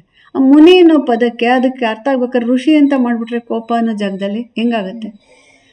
ಸೊ ಒಂದು ಭಾಷೆಯಲ್ಲಿ ಒಂದು ಪದ ಎಷ್ಟು ರೀತಿಯಲ್ಲಿ ಬಳಕೆ ಆಗುತ್ತೆ, ಯಾವ ಕಾಂಟೆಕ್ಸ್ಟ್ ಸಂದರ್ಭದಲ್ಲಿ ಬಳಕೆ ಆಗುತ್ತೆ, ಅದನ್ನು ನಾನು ಹೇಗೆ ಅನುವಾದಿಸ್ಬೇಕು ಅಂತ ಅದಕ್ಕೆ ಗೊತ್ತಾಗಬೇಕು. ಕೆಲವು ಸತಿ ಗೂಗಲ್ ಆಗಲಿ ಇದಾಗಲಿ ಟ್ರಾನ್ಸ್ಲೇಟ್ ಮಾಡುವಾಗ ಈ ತಪ್ಪನ್ನು ಮಾಡುತ್ತೆ, ಸರಿಯಾದ ರೀತಿಯಲ್ಲಿ ಅದಕ್ಕೆ ಆ ಪದ ಗೊತ್ತಿರಲ್ಲ. ಅದಕ್ಕಿಂತ ಚೆನ್ನಾಗಿರೋ ಪದ ನಮಗೆ ಗೊತ್ತಿರುತ್ತೆ. ಅದಕ್ಕೂ ಕೆಲವು ಸತಿ ಏನು ಮಾಡುತ್ತೆ ಈ ಗೂಗಲ್ ಟ್ರಾನ್ಸ್ಲೇಷನು ಮಾಡಿಬಿಟ್ಟು ನಾವೇನಾದ್ರು ತಿದ್ದುತ್ತೀವಿ ಅನ್ನೋದಾದರೆ ತಿದ್ದುಪಡಿಗೆ ಕೊಡುತ್ತೆ ತಿದ್ದು ಅಂತ. ಅವಾಗ ನಾವು ಸರಿಯಾದ ಪದ ಹಾಕೊಂಡ್ರೆ ಅದು ನೆನ್ಪಿಟ್ಕೊಳುತ್ತೆ ಮುಂದಿನ ಸತಿ ಹೊತ್ತಿಗೆ. ಯಾರಿಗೇ ಆಗಲಿ ಅವು ಈ ಪದಕ್ಕೆ ಈ ಪದನೂ ಬಳಸ್ಬೋದು ಅನ್ನುವಂಥದ್ದು ಒಂದು ಹೊಸ ಅದನ್ನು ಇಟ್ಕೊಳ್ಳುತ್ತೆ. ಸೊ ನೋಡಿ, ಒಂದು ಮೆಷಿನ್ಗೆ ಇಷ್ಟು ಕೆಲಸ ಮಾಡೋಕ್ಕೆ ಮಾಡಬೇಕಾದ್ರೆ ಅಂಥ ತಲೆ ಒಂದು ಅದನ್ನು ರೂಪಿಸ್ಬೇಕಲ್ಲ ತಂತ್ರಾಂಶವನ್ನು. ಈ ಕೆಲಸವನ್ನು ಮಾಡೋಕ್ಕೆ ಒಂದಿನ ಆಗಲ್ಲ, ಒಂದು ವರ್ಷ ಆಗಲ್ಲ, ಹಲವು ದಿನಗಳು ಈ ತಂತ್ರಜ್ಞಾನಕ್ಕೆ ಅಳವಡಿಸುವ ಪ್ರಕ್ರಿಯೆ ನಡೀತಾ ಹೋಗುತ್ತೆ. ಸೊ 20ನೇ ಶತಮಾನದ 2020ರ ವೇಳೆಗೆ ತಂತ್ರಜ್ಞಾನದಲ್ಲಿ ಆಧುನಿಕ ಭಾಷೆಯಾಗಿ ರೂಪಿಸುವಂಥದ್ದು. ಜೊತೆಗೆ ಈ AI ಮಾಡಿದ ಇನ್ನೊಂದು ಇಂಪಾರ್ಟೆಂಟ್ ಪಾಯಿಂಟನ್ನು ನೀವು ಗುರ್ತು ಹಾಕೋಬೇಕು. ಮೊನ್ನೆನ ತರಗತಿಯಲ್ಲೂ ಹೇಳಿದ್ದೀನಿ, ಧ್ವನಿ ಗುರುತಿಸುವಿಕೆ, ಅಂಡರ್ಸ್ಟ್ಯಾಂಡಿಂಗ್ ದಿ ವೊಕ್ಯಾಬ್ಯುಲರಿ. ಅಂದರೆ ಕನ್ನಡದಲ್ಲಿ ನಾನು ಮಾತನ್ನು ಆಡುತ್ತಿದ್ದರೆ ಅದಕ್ಕೆ ನಾನು ಆಡುತ್ತಿರುವ ಧ್ವನಿಯನ್ನು ಗುರುತಿಸಿ ಅದೇನು ಅಂತ ತಿಳ್ಕೊಳ್ಳೋಕ್ಕೆ ಅದಕ್ಕೆ ಸಾಧ್ಯ ಆಗುತ್ತೆ. ಅದಕ್ಕೆ ಇವಾಗ ಹೇಳ್ತಿರ್ತಾರಲ್ಲ ಗೂಗಲ್ ಅಥವಾ ಅಲೆಕ್ಸಾ ಓಪನ್ ದಟ್, ಅಲೆಕ್ಸಾ ಇದೆಲ್ಲ ಇದೆ ಅಲ್ವಾ, ಗೂಗಲ್ ಅಂತ ಹೇಳಿದ್ರೆ ಓಪನ್ ಮಾಡುತ್ತಾ ಅಲ್ವಾ, ಗೋ ಟು ಅಂತ ಹೇಳಿದ್ರೆ ಹೋಗುತ್ತೆ ತಾನೆ ಅಲ್ವಾ. ಅದು ಹಿಂಗೆ ಗೊತ್ತಾಯ್ತು, ನಿನ್ನ ಧ್ವನಿಯನ್ನು ಅದೇನು ಮಾಡುತ್ತೆ, ಗುರ್ತಿಸತ್ತೆ. ಅದನ್ನು ಹಾಕಿದ್ರೆ ನೀವು ಇದನ್ನು ಒತ್ತಿದ ತಕ್ಷಣ ಮೆಸೇಜ್ ಮಾಡಬೇಕಾದ್ರೆ ಅದಕ್ಕೆ ಈಗ ಕೇಳಿಸಿಕೊಳ್ಳುತ್ತಿದ್ದೇನೆ ಅಂತ ಹೇಳುತ್ತೆ ಅಲ್ವಾ, ಮಾತನಾಡಿ ಅಂತ ಹೇಳುತ್ತೆ, ಈಗ ಮಾತಾಡು ಅಂತ ಹೇಳುತ್ತೆ. ಅಂದರೆ ಐ ಆಮ್ ರೆಡಿ, ನೀನು ಮಾತಾಡೋದನ್ನು ಕೇಳಿಸ್ಕೊಳಕ್ಕೆ ಬರ್ಕೋತೀನಿ ನಾನು, ಹೇಳು ಅನ್ನೋದು. So C the beauty of this development. ಕನ್ನಡದಲ್ಲಿ ಮಾತಾಡಿದ್ರು ಕೂಡ ಅದು ಬರ್ಕೊಳ್ಳೋಕ್ಕೆ ತಯಾರಿದೆ ಅಲ್ವಾ. ಸೊ ಇದನ್ನು ನಾವೇನಂತೀವಿ, ಧ್ವನಿ ಗುರುತಿಸುವಿಕೆ. Very important. 2020ರ ಕಾಲಘಟ್ಟದ ನಂತರದಲ್ಲಿ ಆಗ್ತಾ ಇರೋ ಬದಲಾವಣೆ ಏನಂದರೆ AI ಆರ್ಟಿಫಿಷಿಯಲ್ ಇಂಟೆಲಿಜೆನ್ಸು, ಅದು ಧ್ವನಿ ಗುರುತು ಮತ್ತು ಯಂತ್ರ ಭಾಷಾಂತರದ ತಂತ್ರಜ್ಞಾನ ವಿಶೇಷವಾಗಿ ಬೆಳೆಯತೊಡಗಿರುವುದು ಈ ಕಾಲಘಟ್ಟ. ಓಕೆ, ಟ್ರಾನ್ಸ್ಲೇಷನ್, ಟ್ರಾನ್ಸ್ಲಿಟರೇಷನ್ ಮತ್ತು ಧ್ವನಿ ಗುರುತಿಸುವಿಕೆ, ಅದನ್ನು ನಾವೇನಂತ ಹೇಳ್ಕೊಟ್ಟಿದ್ದೀನಿ, speech to text, text to speech. ಪಾಠ ಕೊಟ್ಟು ಓದು ಅಂದರೆ ಓದುತ್ತೆ, ಅಲ್ಲಿ ಓದಿದ್ರೆ ಬರ್ಕೊಳ್ಳುತ್ತೆ. ಓಕೆ, ಸೊ ಇದಿಷ್ಟು ತುಂಬ ಮುಖ್ಯವಾದಂತಹ ಒಂದು ವಿಚಾರ ಆಗಿದೆ. ಇದಾದ ನಂತರದಲ್ಲಿ ನಮಗೆ ಬರ್ತಕ್ಕಂಥದ್ದು ಕೃತಕ ಬುದ್ಧಿಮತ್ತೆಯ ನಂತರದಲ್ಲಿ ಇತ್ತೀಚಿನ ಬೆಳವಣಿಗೆ ಏನು ಕೃತಕ ಬುದ್ಧಿಮತ್ತೆಯಲ್ಲಿ ನೋಡ್ತಾ ಇದ್ದೀರಲ್ವ ಮಕ್ಕಳೇ. ನಿನ್ನ ಮುಖಕ್ಕೆ ನನ್ನ ಮುಖ, ನನ್ನ ಮುಖ ನನ್ನ ದೇಹಕ್ಕೆ ಇವ್ರ ಮುಖ, ಯಾರ್ಯಾರ್ದೋ ಮಾಡಿ ಏನೇನೋ ಮಾಡ್ತಿದಾರಲ್ವ ವಾಟ್ಸಪ್ಗಳಲ್ಲೆಲ್ಲ. ಅದ್ಯಾವುದು ವಾಟ್ಸಪ್ ಅಲ್ಲ, ಅದರಲ್ಲಿ ಯೂಟ್ಯೂಬ್ಗಳಲ್ಲೆಲ್ಲ ನೋಡ್ತಾ ಇದ್ದೀರಲ್ವಾ, ಏನೇನೇನು ಬೇಕಾದ್ರೂ ಮಾಡ್ತಾ ಇದ್ದಾರಲ್ವ, ಯಾರ್ಯಾರನ್ನೋ ಜೋಡಿ ಮಾಡಿ ಹಾಕ್ತಾ ಇದ್ದಾರಲ್ವಾ ಅಲ್ವಾ. ಅದಕ್ಕೆ ಇವತ್ತು ಕ್ರೈಮ್ ಆಗಿ ಬದಲಾವಣೆ ಆಗ್ತಾ ಇದೆ. ಏನ್ ಬೇಕಾದ್ರೂ ಮಾಡ್ಬೋದು. ನೀನ್ ಇಲ್ಲಿ ಡ್ಯಾನ್ಸ್ ಮಾಡ್ತಾರೆ, ನಿನ್ ಪಕ್ಕದಲ್ಲಿ AI ಗೊಂಬೆ ಒಂದು ಡ್ಯಾನ್ಸ್ ಮಾಡೋ ಥರ ಮಾಡ್ತಾ ಇದ್ದಾರೆ, ನೋಡಿದ್ದೀರಲ್ವಾ. ಇಲ್ಲಿ ಯಾರೋ ಆಕ್ಟರ್ ಇದ್ರೆ ಅವ್ರ ಪಕ್ಕದಲ್ಲಿ ಇನ್ಯಾರೋ ಆಕ್ಟರ್ಗಳನ್ನ ಇಡ್ಬೋದು ಅಲ್ವಾ. ಆಮೇಲೆ ಅದಕ್ಕೆ ಮೂಮೆಂಟ್ ಕೂಡ ಕೊಟ್ಟಿದ್ದಾರೆ ಈ ನಡುವೆ ಅಲ್ವಾ. ಇವಾಗ ಹೋದ ವರ್ಷದಲ್ಲಿ ನಿಮಗೆ ಅಯೋಧ್ಯೆಯ ರಾಮನ ವಿಗ್ರಹ ಮಾಡಿದಾಗ ಆ ರಾಮನ ವಿಗ್ರಹ ಕಣ್ಣು ಬಿಡ್ತಾ ಇರೋ ತರಹ, ಕಣ್ಣು ಇದು ಮಾಡ್ತಿರೋ ಥರ, ಸ್ಮೈಲ್ ಮಾಡ್ತಾ ಇರೋ ಥರ ಎಲ್ಲ ಅದನ್ನು ಮಾಡಿ ಕೊಟ್ಟರು. ಹೆಂಗೆ ಮಾಡಿದ್ರು? ಎಸ್, AI ಮೂಲಕ ಇವತ್ತು ಎಷ್ಟು ಉತ್ತಮವಾದ ಕೆಲಸ ಮಾಡ್ಬೋದು, ಅಷ್ಟು ವಿಧ್ವಂಸಕ ಕೆಲಸವನ್ನು ಮಾಡಕ್ಕೆ ಸಾಧ್ಯ ಇದೆ. ಮನುಷ್ಯನ ಬುದ್ಧಿ ಇದೆಯಲ್ಲ, ಪ್ರಳಯ ಅಂತಕ ಅಂತ ಅದಕ್ಕೆ ಹೇಳೋದು. ಅದು ಪ್ರಳಯವನ್ನು ಮಾಡಬಹುದು, ಅದು ಅನೇಕ ಪುಷ್ಪ ವೃಷ್ಟಿಯನ್ನು ಮಾಡ್ಬೋದು. ಬಳಕೆ ಹೇಗೆ ಮಾಡ್ತೀವಿ, ಯಾಕೆ ಮಾಡ್ತೀವಿ ಅನ್ನೋದು ಮುಖ್ಯ, ಆದರೆ ಅದರ ಹಿಂದಿರುವುದು ಬುದ್ಧಿವಂತಿಕೆ ಅನ್ನೋದು ತುಂಬ ಮುಖ್ಯ. ಸೊ 20ರಿಂದ 25ರವರೆಗಿನ ಈ ಕಾಲಘಟ್ಟ, ನೆಕ್ಸ್ಟ್ ಲಾಸ್ಟ್ ಕಾಲಘಟ್ಟ, ಇತ್ತೀಚಿನ ಬೆಳವಣಿಗೆಗಳು 2020ರಿಂದ 2025ರವರೆಗೆ. ಇದು ಕೃತಕ ಬುದ್ಧಿಮತ್ತೆಯ ಪಲ್ಲಟದ ಕಾಲ ಅಂತ ಕರೀತಾರೆ. ಇದನ್ನು ಏನಂತ ಕರೀತಾರೆ? ಕೃತಕ ಬುದ್ಧಿಮತ್ತೆಯ ಪಲ್ಲಟ. ಪಲ್ಲಟ ಅಂದರೆ ಚೇಂಜ್ ಅಂತ. ಓಕೆ, ಈ ಆರ್ಟಿಫಿಷಿಯಲ್ ಇಂಟೆಲಿಜೆನ್ಸ್ ಅಥವಾ ಕೃತಕ ಬುದ್ಧಿಮತ್ತೆಯ ಆಧಾರಿತ ಕನ್ನಡ ವ್ಯಾಖ್ಯಾನ.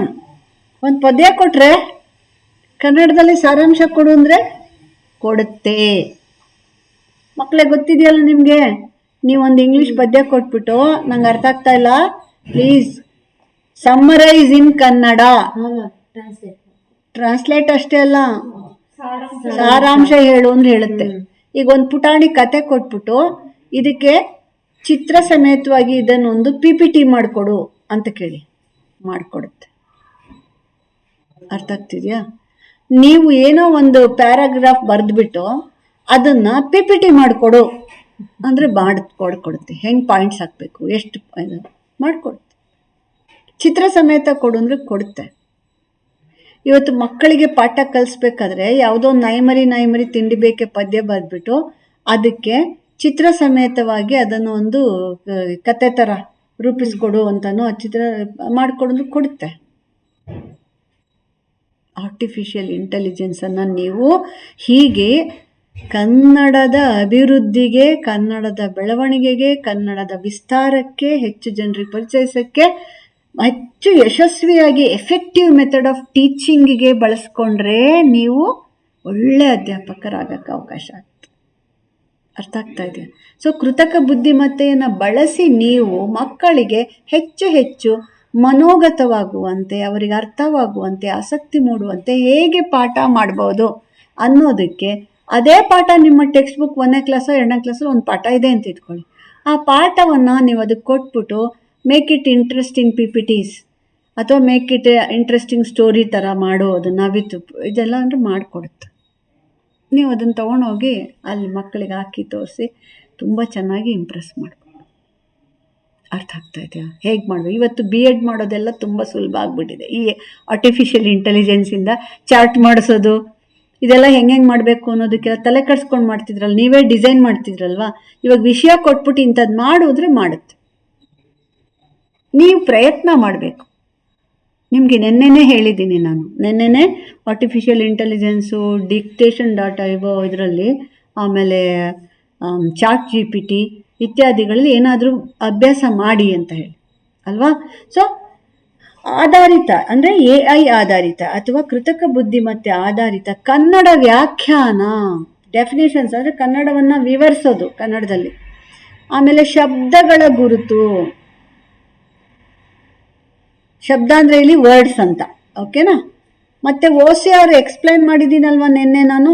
OCR ಅಂದರೆ ಇವಾಗ ಹ್ಯಾಂಡ್ ರಿಟರ್ನ್ ಇರುತ್ತೆ, ಹಸ್ತಪ್ರತಿಗಳು, ಡಾಕ್ಯುಮೆಂಟ್ಸು ಇತ್ಯಾದಿಗಳೆಲ್ಲ, ಅದೆಲ್ಲವನ್ನು ಇದು ಸ್ಕ್ಯಾನ್ ಮಾಡಿಕೊಂಡು ಕೊಡೋದಕ್ಕೆ ಸಾಧ್ಯ. OCR ಅಂತ, OCR ಆಪ್ಟಿಕಲ್ ಕ್ಯಾರೆಕ್ಟರ್ ರೆಕಗ್ನೈಸರ್ ಅಂತ ಹೇಳಿ, ಅಥವಾ ರೆಕಗ್ನಿಷನ್ ಅಂತ ಹೇಳ್ತೀವಿ.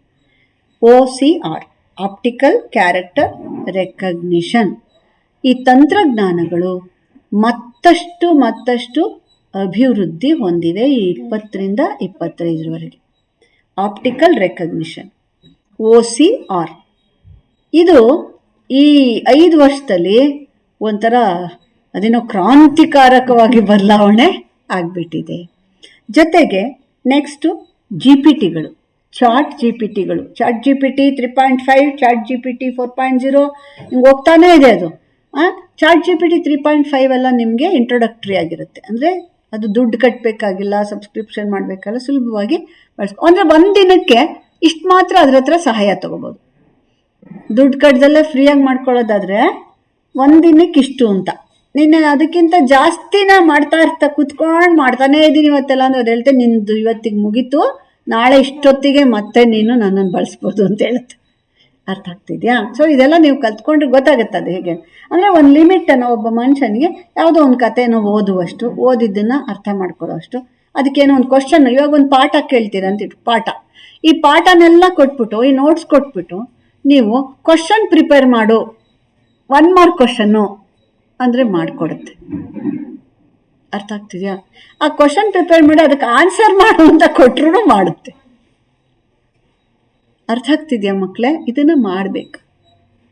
ಇವಾಗ ನೀವು ನಾಳೆ ಹೈಸ್ಕೂಲ್ ಟೀಚರ್ಸ್ ಆಗ್ಬೋದು, ಏನೋ ಆಗ್ಬೋದು, ಇಂಥದ್ದೆಲ್ಲದನ್ನ ಸುಲಭವಾಗಿ ನಾಳೆ ಬೆಳಗ್ಗೆ ಎದ್ದು ಹೋಗ್ಬೇಕು, ಅಷ್ಟೆಲ್ಲ ಕುತ್ಕೊಂಡು ಕ್ವಶನ್ಸ್ ಬರೋದು ಆನ್ಸರ್ಸ್ ಎಲ್ಲ ಮಾಡೋಕ್ಕೆ ಟೈಮ್ ಇಲ್ಲ ಅಂದಾಗ ನಿಮ್ಮ ಹತ್ರ ಇರೋ ಮಟೀರಿಯಲ್ಸ್ ಒಂದಷ್ಟನ್ನು ಅದು ಕೊಟ್ಬಿಟ್ಟು ಜಸ್ಟ್ ಮಾಡು ಅಂದರೆ ಮಾಡುತ್ತೆ. ಹಾಗಂದ್ಬಿಟ್ಟು ಅದು ಮಾಡಿದ್ದೆ 100% ಕರೆಕ್ಟ್ ಅಂತಲ್ಲ, ಅದನ್ನು ಸ್ವಲ್ಪ ಸಣ್ಣ ಪುಟ್ಟ ಬದಲಾವಣೆ ನೀವು ಮಾಡ್ಕೋಬೇಕಾಗುತ್ತೆ. ಅದಕ್ಕೆ ನಾವು ತಪ್ಪು ಮಾಡೋಕ್ಕೆ ಸಾಧ್ಯತೆ ಇದೆ, ತಪ್ಪು ಮಾಡಲ್ಲ ಅಂತಲ್ಲ, ಅದು ತಪ್ಪು ಮಾಡೋ ಸಾಧ್ಯತೆ ಇದೆ. ಮನುಷ್ಯನ ಬುದ್ಧಿಯನ್ನು ಮೀರಿಸಿದ ಯಾವ ಮಿಷಿನ್ನು ಇಲ್ಲ.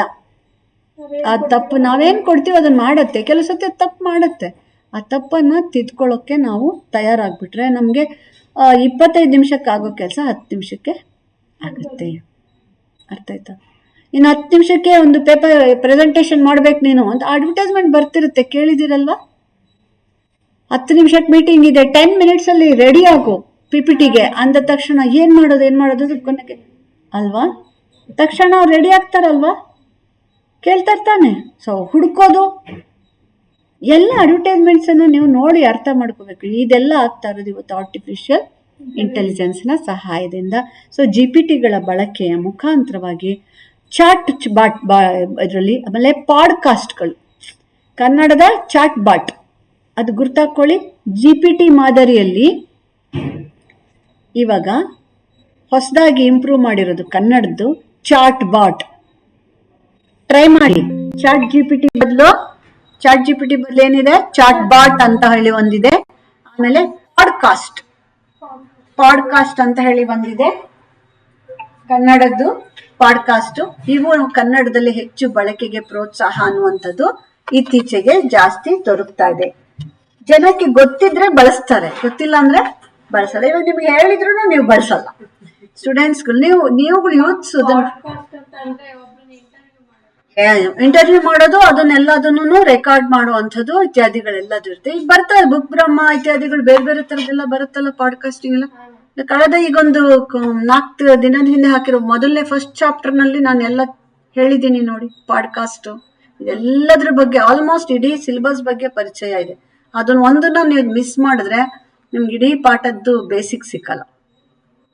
1ನೇ ಅಧ್ಯಾಯ ಮಾಡಿದ್ದೀನಲ್ವಾ ಅಲ್ಲಿ, ಅದ್ರಲ್ಲಿ ಪೂರ್ತಿ ಮಾಡಿದ್ದೀನಿ. ಪಾಡ್ಕಾಸ್ಟ್ ಅಂದ್ರೆ ಏನು, ಇದೆಲ್ಲ ಇದೆ. ಓಕೆ. ಚಾಟ್ ಬಾಟ್ ಅನ್ನೋವಂಥದ್ದು ಚಾಟ್ GPT ತರಾನೇ ಇರುವಂತಹ ಒಂದು ಡೆವಲಪ್ ಆಗಿದೆ. ಏನಿದೆ ಅನ್ನೋ ಕುತೂಹಲ ನಿಮ್ಗಿದ್ರೆ ಅದು ಹೆಂಗ್ ಉಪಯೋಗಿಸ್ಬೋದು ಅಂತ ಟ್ರೈ ಮಾಡಿ ನೋಡಿ. ಓಕೆನಾ? ಸೊ ನೀವು ಇನ್ನು ಚಾಟ್ GPTನೇ ಮಾಡಿಲ್ಲ ಅಂದ್ರೆ ಇನ್ನು ಚಾಟ್ ಬಾಟ್ಗೆ ಆಮೇಲೆ ಹೋಗ್ತೀರಿ. ಟ್ರೈ ಮಾಡಿ. ಓಕೆನಾ? ಸೊ ಇದಾದ್ಮೇಲೆ ನೆಕ್ಸ್ಟ್ ಇಂಪಾರ್ಟೆಂಟ್ ಆಗಿ ಡಿಜಿಟಲ್ ಕನ್ನಡ. ಇದನ್ನು ಕೂಡ ನಿನ್ನೆನ ತರಗತಿಯಲ್ಲೇ ನಾನು ಹೇಳಿದೆ ನಿಮ್ಗೆ ಅಲ್ವಾ, ಆನ್ಲೈನ್ ಕ್ಲಾಸಸ್ಗಳು ಇತ್ಯಾದಿ ಎಲ್ಲ. ಡಿಜಿಟಲ್ ಕನ್ನಡದಲ್ಲಿ ಕನ್ನಡ ಆಧಾರಿತ ಆನ್ಲೈನ್ ಶಿಕ್ಷಣ ಇವಾಗ ನಿಮ್ಗೆ ಮಾಡ್ತಾ ಇರೋದು ಅಷ್ಟೇ, ಅದೇ ತರನೇ ಇದೆ ಅಲ್ವಾ? Teachmint, Google classrooms, Google ಮೀಟಲ್ಲಿ ಮೀಟಿಂಗ್ ಮಾಡೋದಿರ್ಬೋದು, ಝೂಮಲ್ಲಿ ಆನ್ಲೈನ್ ಕ್ಲಾಸ್ ಮಾಡೋವಂಥದ್ದಿರ್ಬೋದು, ಡೈರೆಕ್ಟು ನಿಮಗೆ ಯೂಟ್ಯೂಬ್ನಿಂದಲೇ 100 ಜನಕ್ಕೆ ಏಕಕಾಲಕ್ಕೆ ನಾನು ಪಾಠನ ಮಾಡ್ಬೋದು. ಈ ತರಹ ಇದೆಲ್ಲ ಡಿಜಿಟಲ್ ಆಧಾರಿತ ಆನ್ಲೈನ್ ಶಿಕ್ಷಣ ಪ್ಲಾಟ್ಫಾರ್ಮ್ಗಳು ಅಥವಾ ಶಿಕ್ಷಣ ವೇದಿಕೆಗಳು. ಕ್ಲಾಸ್ ರೂಮ್ಸ್ ಅಂತ ಹೇಳ್ತೀವಿ ಅದನ್ನ ಅಲ್ವಾ? ಕನ್ನಡ ಆಧಾರಿತ ಆನ್ಲೈನ್ ಶಿಕ್ಷಣ ವೇದಿಕೆಗಳು. ಹೋಮ್ ಪೇಜ್ಗಳು ಮತ್ತೆ ಹೋಮ್ ಪೇಜ್ಗಳೆಲ್ಲ ಕನ್ನಡದಲ್ಲಿ ಇದಾವೆ ಎಷ್ಟೋ ಅಲ್ವಾ? ಕೃತಿಗಳು ಅಂದ್ರೆ ಬುಕ್ಸ್, ಬೇಕಾದಷ್ಟು ಕೃತಿಗಳನ್ನು, ಅದು ಕಾದಂಬರಿ ಇರ್ಬೋದು, ವಿಮರ್ಶೆ ಇರ್ಬೋದು, ಯಾವುದೇ ಇರ್ಬೋದು, ಅವುಗಳನ್ನ ಡಿಜಿಟಲ್ ರೂಪದಲ್ಲಿ ಕೊಡುತ್ತಾ ಇರೋದು. ನಿನ್ನೆ ಹೇಳಿದ್ದೀನಲ್ವಾ ನಿಮ್ಗೆ ಅದನ್ನೆಲ್ಲದನ್ನು ಪೇಜ್ ಬೈ ಪೇಜ್ ಹೆಂಗ್ ತೆಗೆದು ಓದ್ಬೋದು ಅಂತ ಶಿಕ್ಷಣದ್ದೇ ವಿಸ್ತಾರವಾಗಿ ಹೇಳಿದ್ದೀನಿ ನಿನ್ನೆ, ಮತ್ತೆ ಹೇಳ್ಬೇಕಾಗಿಲ್ಲ. ಅದ್ರದ್ದು ನಿಮ್ಗೆ PDF ಮಾಡ್ಕೊಡೋದಷ್ಟೇ ಅಲ್ದಲನೆ ಪ್ರತಿ ಪೇಜ್ ಓದೋದಕ್ಕೆ, ಪೇಜ್ ಹುಡುಕೊಳ್ಳೋದಕ್ಕೆ, ತಿರುಗ್ಸಕ್ ಹಿಂದೆ ಮುಂದೆ ಹೋಗೋದು, ಎಲ್ಲ ತರ ಒಂದ್ ವರ್ಡ್ ಹಾಕ್ಬಿಟ್ರೆ ಆ ಇಡೀ ಪುಸ್ತಕದಲ್ಲಿ ಆ ವರ್ಡ್ ಎಲ್ಲೆಲ್ಲಿ ಬರುತ್ತೆ ಅಂತಾನು ತೋರಿಸ್ಬಿಡುತ್ತೆ. ಹುಡುಕು ಹೋಗ್ಬಿಟ್ಟು ಸರ್ಚ್ಗೆ ಹೋಗಿ ಒಂದ್ ಪುಸ್ತಕ ಅವರು ಎಲ್ಲ ಪೇಜ್ ಬೈ ಪೇಜ್ ಮಾಡಿರ್ತಾರೆ, ಅಲ್ಲಿ ಒಂದ್ ಪದ ಹಾಕ್ಬಿಟ್ರೆ ಸರ್ಚ್ ಅಲ್ಲಿ ಆ ಪದ ಯಾವ ಪುಟಗಳಲ್ಲಿ, 300 ಪುಟ ಇರ್ಲಿ 1000 ಪುಟ ಇರ್ಲಿ, ಎಷ್ಟನೇ ಪುಟಗಳಲ್ಲಿ ಅದಿದೆ, ಎಲ್ಲಿದೆ ಅನ್ನೋದಕ್ಕೆ ಈ ಸೈಡಲ್ಲಿ ಬಂತು. ಅದ್ ಬೇಕಾಗಿದ್ದನ್ನ ನಾವು ತೆಗೆದು ನೋಡು. 400 ಪುಟಗಳ ಪುಸ್ತಕದಲ್ಲಿ ಒಂದು ಪದ ಎಲ್ಲಿದೆ ಅಂತ ಹುಡುಕ್ಬೇಕಾದ್ರೆ ನಾವು ಎಷ್ಟು ಒದ್ದಾಡ್ಬೇಕು. ಅದು ವಿತಿನ್ ಸೆಕೆಂಡ್ಸ್ ಕಣ್ಮುಚ್ಚಿ ಕಣ್ಣು ಬಿಡೋದ್ರೊಳಗೆ ಆ ಪದ ಯಾವ್ಯಾವ ಪುಟದಲ್ಲಿ ಇದೆ, ಏನು ಇದೆ ಅನ್ನೋದನ್ನ ಸಾಲ್ವ್ ಕೊಟ್ಟು ಎಷ್ಟೇ ಪುಟ ನೀಟಾಗಿ ಆ ಪುಟ ತೆಗೆದ್ರೆ ಕ್ಲಿಕ್ ಮಾಡಿದ್ರೆ ಅದು ಓಪನ್ ಆಗ್ಬಿಡುತ್ತೆ. ಹೀಗೆ ಅಧ್ಯಯನಶೀಲರಿಗಾಗಿ ಕನ್ನಡದ ಡಿಜಿಟಲ್ ಬುಕ್ಸ್ ಅದ್ಭುತವಾದಂತಹ ಡಿಜಿಟಲ್ ರೂಪದಲ್ಲಿ ಪೂರೈಕೆ ಆಗ್ತಾ ಇದೆ. ಅತ್ಯಂತ ಯಶಸ್ವಿಯಾದಂತಹ ಪ್ರಯತ್ನ ಇದು. ಇವತ್ತಂತೂ ಎಲ್ಲ ಸಿಕ್ಕಿದವರೆಲ್ಲ ಹಳೆ ಪುಸ್ತಕಗಳೆಲ್ಲ ಲೈಬ್ರರಿಲಿ ಡಿಜಿಟಲೈಸ್ಡ್ ಲೈಬ್ರರಿಗಳಾಗ್ತಾ ಇದೆ. ಆ ಲೈಬ್ರರಿಗೆ ಆಕ್ಸೆಸ್ ತಗೊಂಡ್ರೆ ನೀವು ಮನೇಲೆ ಕುತ್ಕೊಂಡು ಆ ಲೈಬ್ರರಿಯಲ್ಲಿರೋ ಪುಸ್ತಕಗಳನ್ನ ನೀವು ಇವತ್ತು ಓದಬಹುದು. ಲೈಬ್ರರಿಗೆ 3-4 ಕಿಲೋಮೀಟರ್ 16 ಕಿಲೋಮೀಟರ್ ಅಥವಾ 100 ಕಿಲೋಮೀಟರ್ ಹೋಗ್ಬೇಕಾಗಿಲ್ಲ. ಅರ್ಥ ಆಯ್ತಾ? ಯಾವುದೇ ಲೈಬ್ರರಿ ಆಕ್ಸೆಸಿಬಿಲಿಟಿಯನ್ನ ಕೊಟ್ರೆ ಆ ಪುಸ್ತಕನ ಡೌನ್ಲೋಡ್ ಮಾಡ್ಕೊಂಡು ಹೋಗ್ಬೇಕು. ಇದಕ್ಕೆ ನೀವು ತುಂಬಾ ಇಂಪಾರ್ಟೆಂಟ್ ಆಗಿ ನೋಡ್ಬೇಕಾಗಿರೋದು ಇಂಡಿಯನ್ ಆರ್ಕೈವ್ಸ್. ಭಾರತದ ಪುರಾತತ್ವ ವಿಚಾರಗಳು ಎಲ್ಲಾ ಪುಸ್ತಕಗಳು ಸಿಗುತ್ತೆ ಮಕ್ಕಳೇ. Archives of India, Indian archives ಅಲ್ಲಿ ಹೋದ್ರೆ ನಿಮ್ಗೆ ಎಷ್ಟು ಹಳೆ ಪುಸ್ತಕಗಳು ಎಲ್ಲೆಲ್ಲೆಲ್ಲಿದು ಯಾವ್ದು 18ನೇ 19ನೇ ಶತಮಾನದಿಂದ ಹಿಡಿದು ಬಂದಿದ್ದ ಮ್ಯಾಗ್ಝಿನ್ ಎಲ್ಲದು ಇಂಡಿಯನ್ ಆರ್ಕೈವ್ಸ್. ಭಾರತದ ಕನ್ನಡದಲ್ಲಿಲ್ಲ, Indian archives, archives of India ಸಿಗತ್ತೆ. ಕನ್ನಡದ ನೋಡ್ತಾ ಹೋದ್ರೆ ಬೇಕಾದಷ್ಟು ಇವತ್ತು ಕನ್ನಡದ ಈ ಬುಕ್ಗಳದ್ದು ಸಿಗ್ತಾ ಹೋಗುತ್ತೆ. ಚೆಕ್ ಮಾಡಿ ಅಂತ ಕೂಡ ನಿಮ್ಗೆ ಹೇಳಿದ್ದೀನಿ. ಕನ್ನಡ ಈ ಬುಕ್ಸ್ ಅಂತ ಕೊಟ್ರೆ ಯಾವ್ಯಾವ್ದು ಬರುತ್ತೆ ಅಂತ. ಸೊ ಡಿಜಿಟಲ್ ರೂಪದಲ್ಲಿ ಪೂರೈಕೆ ಆಗ್ತಾ ಇರುವಂಥದ್ದಿದೆ. ನೆಕ್ಸ್ಟ್ ಬಂದ್ರೆ ಬಹಳ ಇಂಪಾರ್ಟೆಂಟ್ ಇನ್ನೊಂದು, ಈ 20ರಿಂದ 25ರವರೆಗಿನ ಈ ಕಾಲಘಟ್ಟದಲ್ಲಿ ಆಗಿರುವ ಬದಲಾವಣೆ ಅದು ಯಾವುದು ಅಂದ್ರೆ ಕನ್ನಡದ ಆ್ಯಪ್ಗಳ ಡೆವಲಪ್ಮೆಂಟ್, ಅಭಿವೃದ್ಧಿ. ಕನ್ನಡ ಆ್ಯಪ್ಗಳ ಅಭಿವೃದ್ಧಿ, ಕನ್ನಡ ಕೀಬೋರ್ಡ್ ಆ್ಯಪ್ಗಳು, ಕನ್ನಡದ ಕೀಬೋರ್ಡ್ ಆ್ಯಪ್ಗಳು, ಆಮೇಲೆ ಇನ್ಯಾವುದಾಗಿದೆ ಕನ್ನಡದ ಗೇಮ್ಸ್ಗಳು ಆಗಿದ್ಯಾ? ಗೇಮ್ಸ್ಗಳು, ಕನ್ನಡದ ಗೇಮ್ಸ್ಗಳು ಇದಾವ? ಓಕೆ, ಕನ್ನಡದ ಗೇಮ್ಸ್ಗಳು ಅದನ್ನೇನಂತಾರೆ? ಕನ್ನಡದ ಗೇಮ್ಸ್ದು ಯಾವ app? Jalebi. Okay, next Kannada ಸಾಮಾಜಿಕ ಮಾಧ್ಯಮಗಳು, ಅದಕ್ಕಂತೂ ಬೇಕಾದಷ್ಟಿದೆ. ಕನ್ನಡ ನೋಡಿ, ಇದೆಲ್ಲ ನೀವು ಸರ್ಚ್ ಮಾಡಿ ಎಕ್ಸಾಂಪಲ್ಸ್ ಎಲ್ಲ ನೀವು ಬರ್ಕೋಬೇಕು ಅಂತ ಹೇಳ್ತಾ ಇದ್ದೀನಲ್ವಾ. ನೀವಿಲ್ಲಾಂದ್ರೆ ನೋಡೋದೇ ಇಲ್ಲ. ನಾನು ಹೆಸರು ಬರ್ಸಿದ್ರೆ ನೀವೇ ನೋಡೋದೇ ಇಲ್ಲ. ನೀವು ಹುಡುಕಿ ಪ್ರತಿಯೊಂದಕ್ಕೂ ಏನೇನಿದೆ ಅಂತ ಹೇಳಿ ಒಂದಷ್ಟು ಎಕ್ಸಾಂಪಲ್ಸ್ನ ಬರ್ಕೊಳ್ಬೇಕಾಗುತ್ತೆ. ಓಕೆ, ಕನ್ನಡದ ಸಾಮಾಜಿಕ ಮಾಧ್ಯಮಗಳು, ಸೋಷಿಯಲ್ ಮೀಡಿಯಾಗಳು ಯಾವ್ಯಾವ್ದು ಇದೆಯಮ್ಮ ಕನ್ನಡಕ್ಕೆ ಸಂಬಂಧಪಟ್ಟಂಗೆ? ಎಷ್ಟೊಂದಿದೆ, ಕಡೆ ಪಕ್ಷ ಒಂದು 5 ಹೇಳಿ. ಕನ್ನಡ ಸಾಮಾಜಿಕ ಜಾಲತಾಣಗಳು, ಸಿನಿಮಾದ ಹುಡುಕ್ತಿರೋ ಹಾಡುಗಳು. ಓಕೆ, ಆಮೇಲೆ ಅಡಿಗೆ, ಕನ್ನಡ ಭಾಷೆಯಲ್ಲಿ ಇರುವಂತ ಅಡಿಗೆದು. ಆಮೇಲೆ ಸಾಮಾಜಿಕ ಜಾಲತಾಣಗಳು ಇನ್ನೇನೇನಿದೆ? ಬ್ಯೂಟಿದಿದೆ. ಓಕೆ, ಆಮೇಲೆ ಆಯ್ತು ಅದಾಯ್ತು, ಅದೆಲ್ಲ ಬಿಡಿ, ಇದೆಲ್ಲ ಬಿಡು. ಅದ್ ಬಿಟ್ಟು ಗವರ್ಮೆಂಟ್ ಸಂಬಂಧಪಟ್ಟಂಗೆ ಯಾವ್ಯಾವ್ದಿದೆ? Exams, very good. ಎಕ್ಸಾಮ್ಸ್ ಬಗ್ಗೆ, ಕಾಂಪಿಟೇಟಿವ್ ಎಕ್ಸಾಮ್ಸ್ ಬಗ್ಗೆ ಇದೆ. ಆಮೇಲೆ ಹುಡುಕಿ, ನೀವು ಬಾಯಲ್ಲಲ್ಲ ಕೈಯಲ್ಲಲ್ಲ ಕಾಲ್ದು ಸೇರಿಸಿ ಎಣಿಸಿದ್ರು ಜಾಸ್ತಿ, ಅದಕ್ಕಿಂತ ಜಾಸ್ತಿ ಅಷ್ಟು ಜಾಲತಾಣಗಳು ಕನ್ನಡಕ್ಕಿದೆ. ಸಿನಿಮಾ ಹುಡುಕ್ಬೇಕಾರೆ ಹೆಂಗ್ ಹುಡುಕ್ತೀರಿ?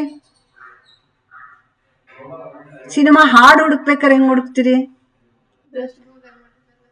Just Google ಮಾಡ್ಬಿಡ್ತೀರಾ? ಅಷ್ಟಲ್ಲ, ಹಂಗಲ್ಲ. ಇದನ್ನ ಜಾಲತಾಣಗಳನ್ನೇ ಹುಡುಕ್ಬೇಕಾದ್ರೆ, ಸಾಮಾಜಿಕ ಜಾಲತಾಣಗಳನ್ನೇ ಹುಡುಕ್ಬೇಕಾದ್ರೆ. ಕನ್ನಡ ಮೂವಿ 1 2 3 ಅಂತ ಅನ್ನೋದು, movie songs, Kannada film songs 1 2 3 ಆ ಥರದ್ದೆಲ್ಲ ಇದ್ದಾವೆ, ಬೇರೆ ಬೇರೆ ಥರದ್ದು. ವಿಶ್ವ ಕನ್ನಡ ಅಂತ ಹೇಳಿ ಒಂದಿದೆ, ವೆಬ್ಸೈಟ್ಗಳಿದ್ದಾವೆ, ನೋಡಿ. ಅರ್ಥ ಆಯ್ತಾ? ತುಂಬ ಬೇರೆ ಬೇರೆ ಥರದ ಒಂದು ಸರ್ಚ್ ಇಂಜಿನ್ಗಳು ಇಟ್ಕೊಂಡು ಬೇಕಾದಷ್ಟನ್ನು ನೀವು ನೋಡ್ಕೊಳ್ಳೋಕ್ಕೆ ಅವಕಾಶ ಆಗುತ್ತೆ. ಸೊ ಕೀಬೋರ್ಡ್ಗಳ ಆ್ಯಪ್ ಬಂದಿದೆ, ಗೇಮ್ಸ್ಗಳದ್ದು ಬಂದಿದೆ, ಸಾಮಾಜಿಕ ಮಾಧ್ಯಮಗಳು, ಇವೆಲ್ಲವೂ ಕೂಡ ಈ 2020ರಿಂದ 2025ರವರೆಗಿನ ಈ ಕಾಲಘಟ್ಟದಲ್ಲಿ ವಿಶೇಷವಾಗಿ ಡೆವಲಪ್ ಆಗ್ತಾ ಇರುವಂತ ಆ್ಯಪ್ಗಳು ಆಗಿವೆ. ಜೊತೆಗೆ ನಿಮ್ಗೆ ಈ ಕ್ವಿಜ್ಗಳು ಮಾಡೋದೆಲ್ಲ ಒಂದೊಂದು ಬಂದಿದೆ ಅಲ್ವಾ? ಯಾವುದು? ಕನ್ನಡದಲ್ಲಿ ಕ್ವಿಜ್ ಮಾಡೋದಕ್ಕೆ ಬಂದಿರುವಂತ ಆ್ಯಪ್ ಯಾವುದು? ಜಿಲೇಬಿದಲ್ಲೂ ಮಾಡ್ಬೋದಾ? ಅದ್ ಬಿಟ್ರೆ ಕ್ವಿಜ್ಗಳಿಗೆ ಮಾಡುವಂಥದ್ದು ಸುಮಾರು ಇದೆ ಅಮ್ಮ. ಕನ್ನಡ ಕ್ವಿಝನ್ನ ಹೇಗ್ ಮಾಡಬೇಕು ಅಂತ ಕೇಳಿ ಅವಾಗ ತೋರಿಸ್ಕೊಡೋದಕ್ಕೆ ಬೇಕಾದಷ್ಟು ಆಪ್ಗಳು ಬರುತ್ತೆ. ಅರ್ಥ ಆಯ್ತಾ? ಕನ್ನಡದಲ್ಲಿ PPT ಮಾಡೋದು ಹೇಗೆ, PPT ಮಾಡೋದು ಹೇಗೆ ಬರುತ್ತೆ. ಅಂದ್ರೆ ಲರ್ನಿಂಗ್ ಬೇಕಾದಷ್ಟು ಈ ಥರದ್ದೆಲ್ಲ ಸಿಕ್ಕುವಂಥದ್ದು ನಿಮಗೆ ಇದೆ. ಸೊ ನೆಕ್ಸ್ಟ್, ಕಂಪ್ಯೂಟರ್ ಬಳಕೆಯ ಪ್ರಾಮುಖ್ಯತೆ ಏನು? ಕಂಪ್ಯೂಟರ್ನ ಬಳಕೆಯಿಂದ ಆಗುವ ಪ್ರಾಮುಖ್ಯತೆ ಏನು? ಮೊದಲನೇದು ಭಾಷಾ ಸಂರಕ್ಷಣೆ ಆಗುತ್ತೆ. ನಾವ್ ಯಾವ ಭಾಷೆ ಬಳಸ್ತೀವಿ ಆ ಭಾಷೆ ಏನಾಗುತ್ತೆ, ಉಳಿಯತ್ತೆ. ಹೌದಾ? ಕನ್ನಡ ಕಂಪ್ಯೂಟರ್ ಬಳಕೆ ಮಾಡೋದ್ರಿಂದ ಕನ್ನಡ ಭಾಷೆಯನ್ನು ಹೊಸ ತಲೆಮಾರಿನವ್ರಿಗೆ, ಅವ್ರಿಗೆಲ್ಲ ಚಾಕ್ ಪೀಸ್ ಕೊಟ್ಟು ಬಳಪ ಕೊಟ್ಟು ಸ್ಲೇಟ್ ಕೊಟ್ಟು ಬರೀರಿ ಅಂದ್ರೆ ಬರೀತಾವ ಮಕ್ಳು ಇವತ್ತು? ಅದೇ ಕಂಪ್ಯೂಟರ್ ಕೊಟ್ಬಿಟ್ಟು ಈ ಬರಿ ಅಂದ್ರೆ ಹೇಳ್ಕೊಟ್ರೆ ಬರೆಯುತ್ತಲ್ಲ. ನೋಡಿ, ಅಷ್ಟೇ ಅಲ್ಲ, ಹೊಸ ತಲೆಮಾರಿನವ್ರು ನಿಮ್ಗೆ ChatGPT ಮಾಡು ಅಂದ್ರೆ ಮಾಡ್ತಿರಬೇಕಾರೆ, ಅಥವಾ ಇನ್ನೇನೋ ಮಾಡಿ ಅಂದ್ರೆ ಮಾಡ್ತಿರಬೇಕಾರೆ, ಕಂಪ್ಯೂಟರ್ಲಿ ಏನೋ ಮಾಡು ಅಂದ್ರೆ ಮಾಡ್ತೀರಾ, ನಿಮ್ ಮೊಬೈಲಲ್ಲಿ ಏನಾದ್ರು ಮಾಡು ಅಂದ್ರೆ ಮಾಡ್ತೀರಾ. ಅದನ್ನೇ ಕುತ್ಕೊಂಡು ಬರಿ ಅಂದ್ರೆ ಬರೆಯಲ್ಲ ಮಕ್ಳು ಇವತ್ತು. ಅಂದ್ರೆ ಆಸಕ್ತಿ ಹೆಂಗಿದೆ ಹಂಗೆ. ಅದರಿಂದ ಭಾಷಾಂತರ ಮಾಡೋದಾಗಿ ಕಂಪ್ಯೂಟರ್ ಬಳಕೆ ಕನ್ನಡ ಭಾಷೆಯನ್ನ ಹೊಸ ತಲೆಮಾರಿನವರಿಗೆ, ನಮ್ಗೆ ಹಳೆ ತಲೆಮಾರಿನವ್ರು, ನಾವು ಮಧ್ಯದವ್ರು ಸ್ವಲ್ಪ ಕಲ್ತ್ಕೊಂಡಿದ್ವಿ, ನಮ್ಮ ಹಳಬರಿಗೆ ಕಂಪ್ಯೂಟರ್ ಗೊತ್ತಿಲ್ಲ. ಆದ್ರೂ ಇವತ್ತು ಅಜ್ಜಿರ್ಗೆ ಅವ್ರಿಗೆಲ್ಲರಿಗೂ ಮೊಮ್ಮಕ್ಕಳು ಆಂಡ್ರಾಯ್ಡ್ ಬಳಸ್ಕೊಂಡು ಕತೆ ಕೇಳ್ಕೊ, ಹರಿಕತೆ ಕೇಳ್ಕೊ, ಅದನ್ನ ಹಾಡು ಕೇಳ್ಕೊ, ಭಜನೆ ಕೇಳ್ಕೊ ಅಂತ ಹೇಳಿ ಆಂಡ್ರಾಯ್ಡ್ ಬಳಕೆ ಮಾಡೋದನ್ನ ಅಭ್ಯಾಸ ಮಾಡಿ, ಅಜ್ಜಿ ಹೊಸ ತರದ್ದೆಲ್ಲ ಯೂಟ್ಯೂಬಲ್ಲಿ ನೋಡಿ ತಿಂಡಿ ಮಾಡಜ್ಜಿ ಅಂತ ಹೇಳ್ಕೊಟ್ಟು, ಅಂದ್ರೆ ಹಳೆ ತಲೆಮಾರಿನವರಿಗೂ ಬೇಕಾದ್ದೆಲ್ಲದನ್ನು ಕೊಡ್ತಾ ಇದೆ, ಹೊಸ ತಲೆಮಾರಿನವ್ರಿಗೆ ಬೇಕಾದ್ದು ಕೊಡ್ತಾ ಇದೆ. ಹೌದಾ? ಸೊ ಹಾಗಾಗಿ ಭಾಷಾ ಸಂಸ್ಕರಣೆ ಮಾಡುತ್ತೆ, ಹೊಸ ತಲೆಮಾರಿಗೆ ಭಾಷೆಯನ್ನ ತಲುಪಿಸುವ ಕೆಲಸ ಮಾಡ್ತಾ ಇದೆ. ನೆಕ್ಸ್ಟ್, ಎರಡನೇದು ವೆರಿ ಇಂಪಾರ್ಟೆಂಟ್, ಒಂದು ನಾಡು ನುಡಿ ಇತ್ಯಾದಿಗಳ ಬಗ್ಗೆ ಒಂದು ಸಾಂಸ್ಕೃತಿಕವಾದ ಪ್ರಸಾರಕ್ಕೆ ಇದು ತುಂಬಾ ಇಂಪಾರ್ಟೆಂಟ್. ಇವತ್ತು ಕರ್ನಾಟಕ ಏನು ಅಂತ ಹೊರಗಿನ ಇರ್ತಕ್ಕಂಥವ್ರು ಗೂಗಲ್ ಮಾಡಿ ಕರ್ನಾಟಕದ ಪ್ರೇಕ್ಷಣೀಯ ಸ್ಥಳಗಳು ತಿಳ್ಕೊಬಹುದು, ಟೆಂಪಲ್ಸ್ ಬಗ್ಗೆ ತಿಳ್ಕೊಬಹುದು, ಇಲ್ಲಿನ ಕಾಡುಗಳ ಬಗ್ಗೆ ತಿಳ್ಕೊಬಹುದು, ಇಲ್ಲಿನ ರೆಸಾರ್ಟ್ಸ್ಗಳ ಬಗ್ಗೆ ತಿಳ್ಕೊಬಹುದು, ಇಲ್ಲಿನ ಜನಜೀವನ ತಿಳ್ಕೊಬಹುದು, ಇಲ್ಲಿನ ಇನ್ಸ್ಕ್ರಿಪ್ಷನ್ಸ್ ಏನ್ ಬೇಕ್ರೆ ಕರ್ನಾಟಕದ ಬಗ್ಗೆ ಯಾವ್ದೋ ಮೂಲೆಯಲ್ಲಿ ಕೂತ್ಕೊಂಡು ನೀನು ಕರ್ನಾಟಕದ ಬಗ್ಗೆ ತಿಳ್ಕೊಬೇಕು ಅಂತಂದ್ರೆ ಇವತ್ತು ನಿಮ್ಗೆ ಅವಕಾಶ. ಹಿಂದೆ ಅವಕಾಶ ಇತ್ತ ಆತರ? So this is possible only through the ಗಣಕಕ್ಕೆ ಕನ್ನಡವನ್ನ ಅಳವಡಿಸಿದ್ದರ ಪರಿಣಾಮವಾಗಿ ಸಿಕ್ಕಿರುವಂಥದ್ದು. ಸೊ ಸಾಂಸ್ಕೃತಿಕ ಪ್ರಸಾರಕ್ಕೆ ಇದು ಹೆಚ್ಚು ಒತ್ತಾಸೆಯನ್ನ ಕೊಟ್ಟಿದೆ, ಪ್ರೋತ್ಸಾಹ ಕೊಟ್ಟಿದೆ. ಕನ್ನಡ ಸಾಹಿತ್ಯ, ಕನ್ನಡದ ಇತಿಹಾಸ ಮತ್ತೆ ಸಂಸ್ಕೃತಿಯನ್ನ ಡಿಜಿಟಲ್ ಮಾಧ್ಯಮದ ಮೂಲಕ, ಅದು ವಿಡಿಯೋಸ್ ಆಗಿರ್ಬೋದು, ಭಾಷಣಗಳಾಗಿರ್ಬೋದು ಅಲ್ವಾ, ಡಿಜಿಟಲ್ ಮಾಧ್ಯಮಗಳ ಮುಖಾಂತರ ಅದು ಜಾಗತಿಕವಾದ ಮಟ್ಟದಲ್ಲಿ ಎಲ್ಲರಿಗೆ ತಲುಪಿಸುವ ಕೆಲಸ ಸಾಧ್ಯ ಆಗಿರೋದು ಇನ್ನೊಂದು ಸಕ್ಸಸ್ ಆಫ್ ದಿ ಕನ್ನಡ ಅಳವಡಿಕೆ. ಅರ್ಥ ಆಯ್ತಾ? ಕಂಪ್ಯೂಟರ್ ಬಳಕೆಯ ಪ್ರಾಮುಖ್ಯತೆಯನ್ನ ನಾವು ಹೇಳ್ತಾ ಇದೀವಿ. ಕನ್ನಡದಲ್ಲಿ ಕಂಪ್ಯೂಟರ್ ಬಳಕೆಯನ್ನು ಪರಿಚಯಿಸಿ ಅದರ ಪ್ರಾಮುಖ್ಯತೆಯನ್ನ ತಿಳಿಸಿ ಅಂತ ಕೇಳ್ಬೋದು.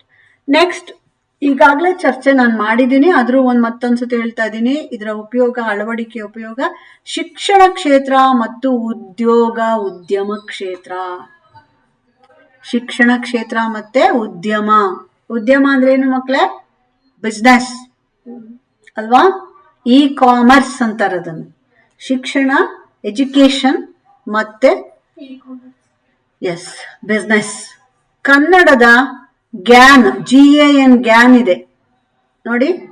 ಆಮೇಲೆ AI ಆರ್ಟಿಫಿಷಿಯಲ್ ಇಂಟೆಲಿಜೆನ್ಸ್, ಮತ್ತೆ OCR, GAN ಗ್ಯಾನ್, ಇನ್ನೊಂದು AI ಆರ್ಟಿಫಿಷಿಯಲ್ ಇಂಟೆಲಿಜೆನ್ಸ್, ಮತ್ತೆ OCR ಬೆಂಬಲದಿಂದ ಶಿಕ್ಷಣ ಕ್ಷೇತ್ರ ಮತ್ತೆ ಸರ್ಕಾರಿ ಆಡಳಿತದಲ್ಲಿ ದೊಡ್ಡ ಮಟ್ಟದ ಪರಿಣಾಮಕಾರಿ ಬದಲಾವಣೆ ತರ್ತಾ ಇದೆ.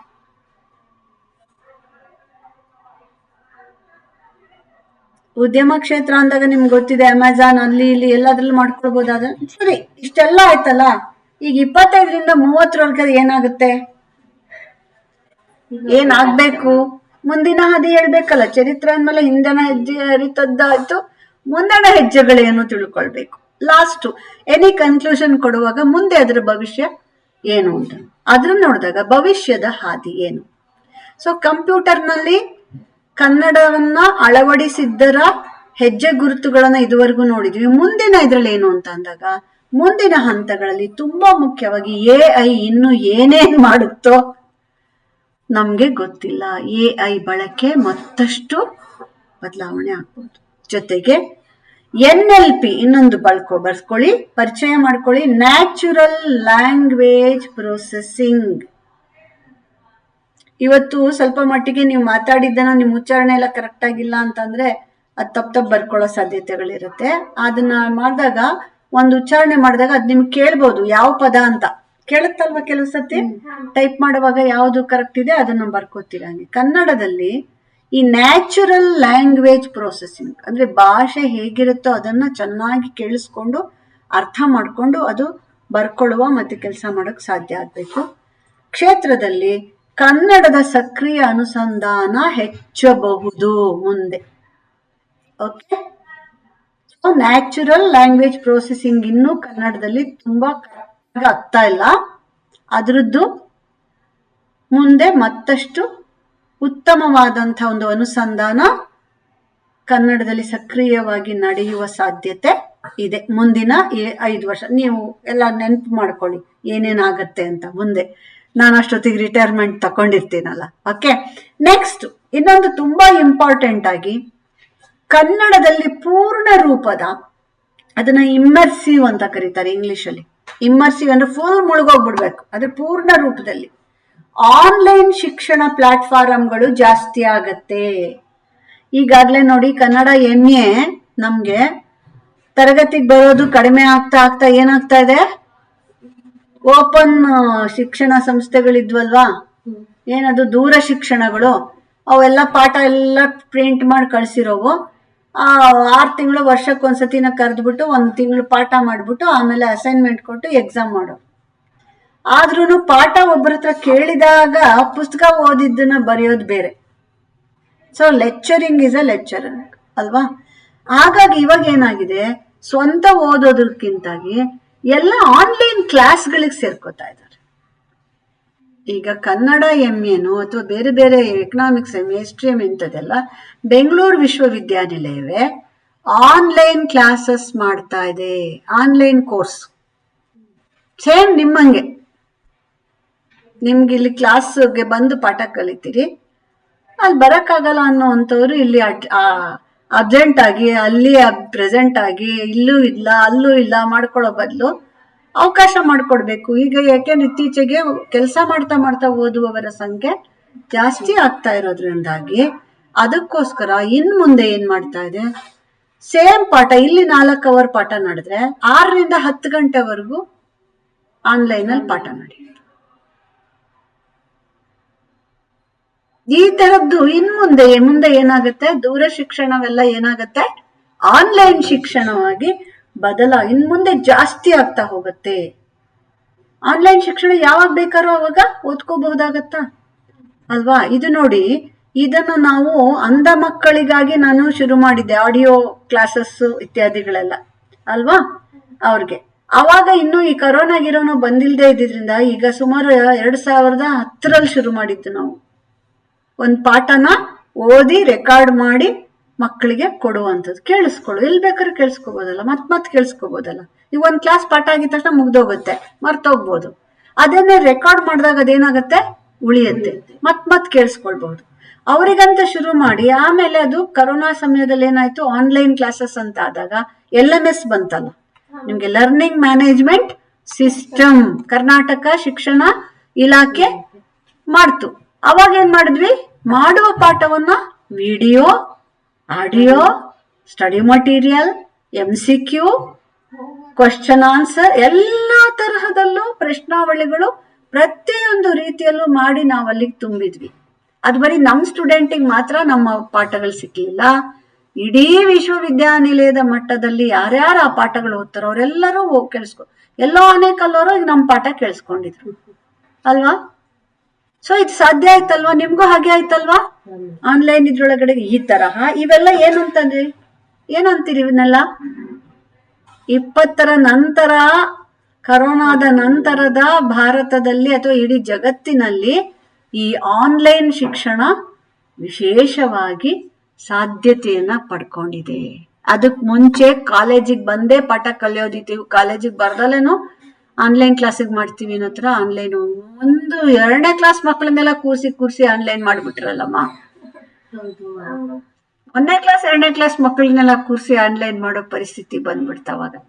ಆ ಪರಿಸ್ಥಿತಿ ಎದುರಿಸಿದ ನಂತರ ನಮ್ಗೆ ಅನ್ನಿಸ್ತಾ ಹೋಯ್ತು, ಆನ್ಲೈನ್ ಅನ್ನೋದನ್ನ ನಾವು ಮತ್ತಷ್ಟು ಸರಿಯಾಗಿ ಮಾಡಿದ್ರೆ, ಈಗ ಅದಕ್ಕೇನೆ ನಿಮ್ಗೆ ಮೂಕ್ ಕ್ಲಾಸಸ್ 1 ವೀಕ್ 15 ಡೇಸ್ ಅಥವಾ 1 ಮಂತ್ ಪಕ್ಕಾ ಕ್ಲಾಸ್ ರೂಮ್ ಇದಕ್ಕೆ ಸೇರ್ಕೊಳ್ಳೋದು. ಅದಾದ್ಮೇಲೆ ಸರ್ಟಿಫಿಕೇಟ್ ಸಿಗತ್ತೆ. ಏನನ್ ಬೇಕಾದ್ರೂ ಇವತ್ತು ಆನ್ಲೈನ್ ಅಲ್ಲಿ ಕಲಿಯೋದಕ್ಕೆ ಅವಕಾಶ ಆಗ್ತಾ ಇದೆ. So this is the best of the best development from 2020 to 25 ಆಗಿದ್ದನ್ನ 25 to 30 ಇನ್ನೊಂದು 5 ವರ್ಷದಲ್ಲಿ ಇನ್ನೂ ಡ್ರಾಸ್ಟಿಕ್ ಆದಂತಹ ಒಂದು ಹೊಸ ಬದಲಾವಣೆಗಳು ಆಗಬಹುದು ಅಂತ ನಾವು ಅನ್ಕೊಂಡಿದೀವಿ. ಸೊ ಪೂರ್ತಿ ಮುಳುಗೋ ಶಿಕ್ಷಣ ಪದ್ಧತಿಯಲ್ಲೇ ದೊಡ್ಡ ಬದಲಾವಣೆ ಬರ್ಬೋದು. ಶಿಕ್ಷಣ ಅನ್ನುವಂಥದ್ದು ಹೀಗೆ ಒಂದು ಆರ್ಗನೈಸೇಷನ್ ಅನ್ನುವಂಥದ್ದು ಮುಖ್ಯ ಆಗಿದೆ. ಪ್ರತಿ ಆರ್ಗನೈಸೇಷನ್ ಅದರಲ್ಲಿ ಆನ್ಲೈನ್ ಬರೋರು ಎಷ್ಟಿರ್ತಾರೋ ಅಂದ್ಮೇಲೆ ಆಫ್ಲೈನ್ ಇರೋರು ಅಷ್ಟೇ ಆನ್ಲೈನು ಬರೋಕ್ಕೆ ಶುರು ಮಾಡ್ತಾರೆ, ಗೊತ್ತಿಲ್ಲ. ಸೊ ಈ ಆನ್ಲೈನ್ ಶಿಕ್ಷಣದ ಪ್ಲಾಟ್ಫಾರ್ಮ್ಗಳು ಮತ್ತಷ್ಟು ಹೆಚ್ಚುವ, ಮತ್ತಷ್ಟು ನಿಖರವಾಗಿ, ಸ್ಪಷ್ಟವಾಗಿ, ಎಫೆಕ್ಟಿವ್ ಆಗಿ, ಹೆಚ್ಚು ಅದು ಮನಮುಟ್ಟುವಂತೆ ನಡೆಯುವಂತಹ, ವ್ಯವಸ್ಥಿತವಾಗಿ ನಡೆಯುವಂತಹ ಸಾಧ್ಯತೆಗಳನ್ನ ಮುಂದೆ ಹೋಲಿಸ್ಬೋದು. ನೆಕ್ಸ್ಟ್ ಇನ್ನೊಂದು ಏನಾಗ್ಬೋದು, ಇವತ್ತು ನಿಮ್ಮ ಹತ್ರ ಕಂಪ್ಯೂಟರ್ ಇಲ್ಲದೆ ಇದ್ರು ನಿಮ್ಮ ಆಂಡ್ರಾಯ್ಡ್ ಫೋನ್ ಅನ್ನ ಕಂಪ್ಯೂಟರ್ ತರ ಬಳಸ್ಬೋದಲ್ವಾ?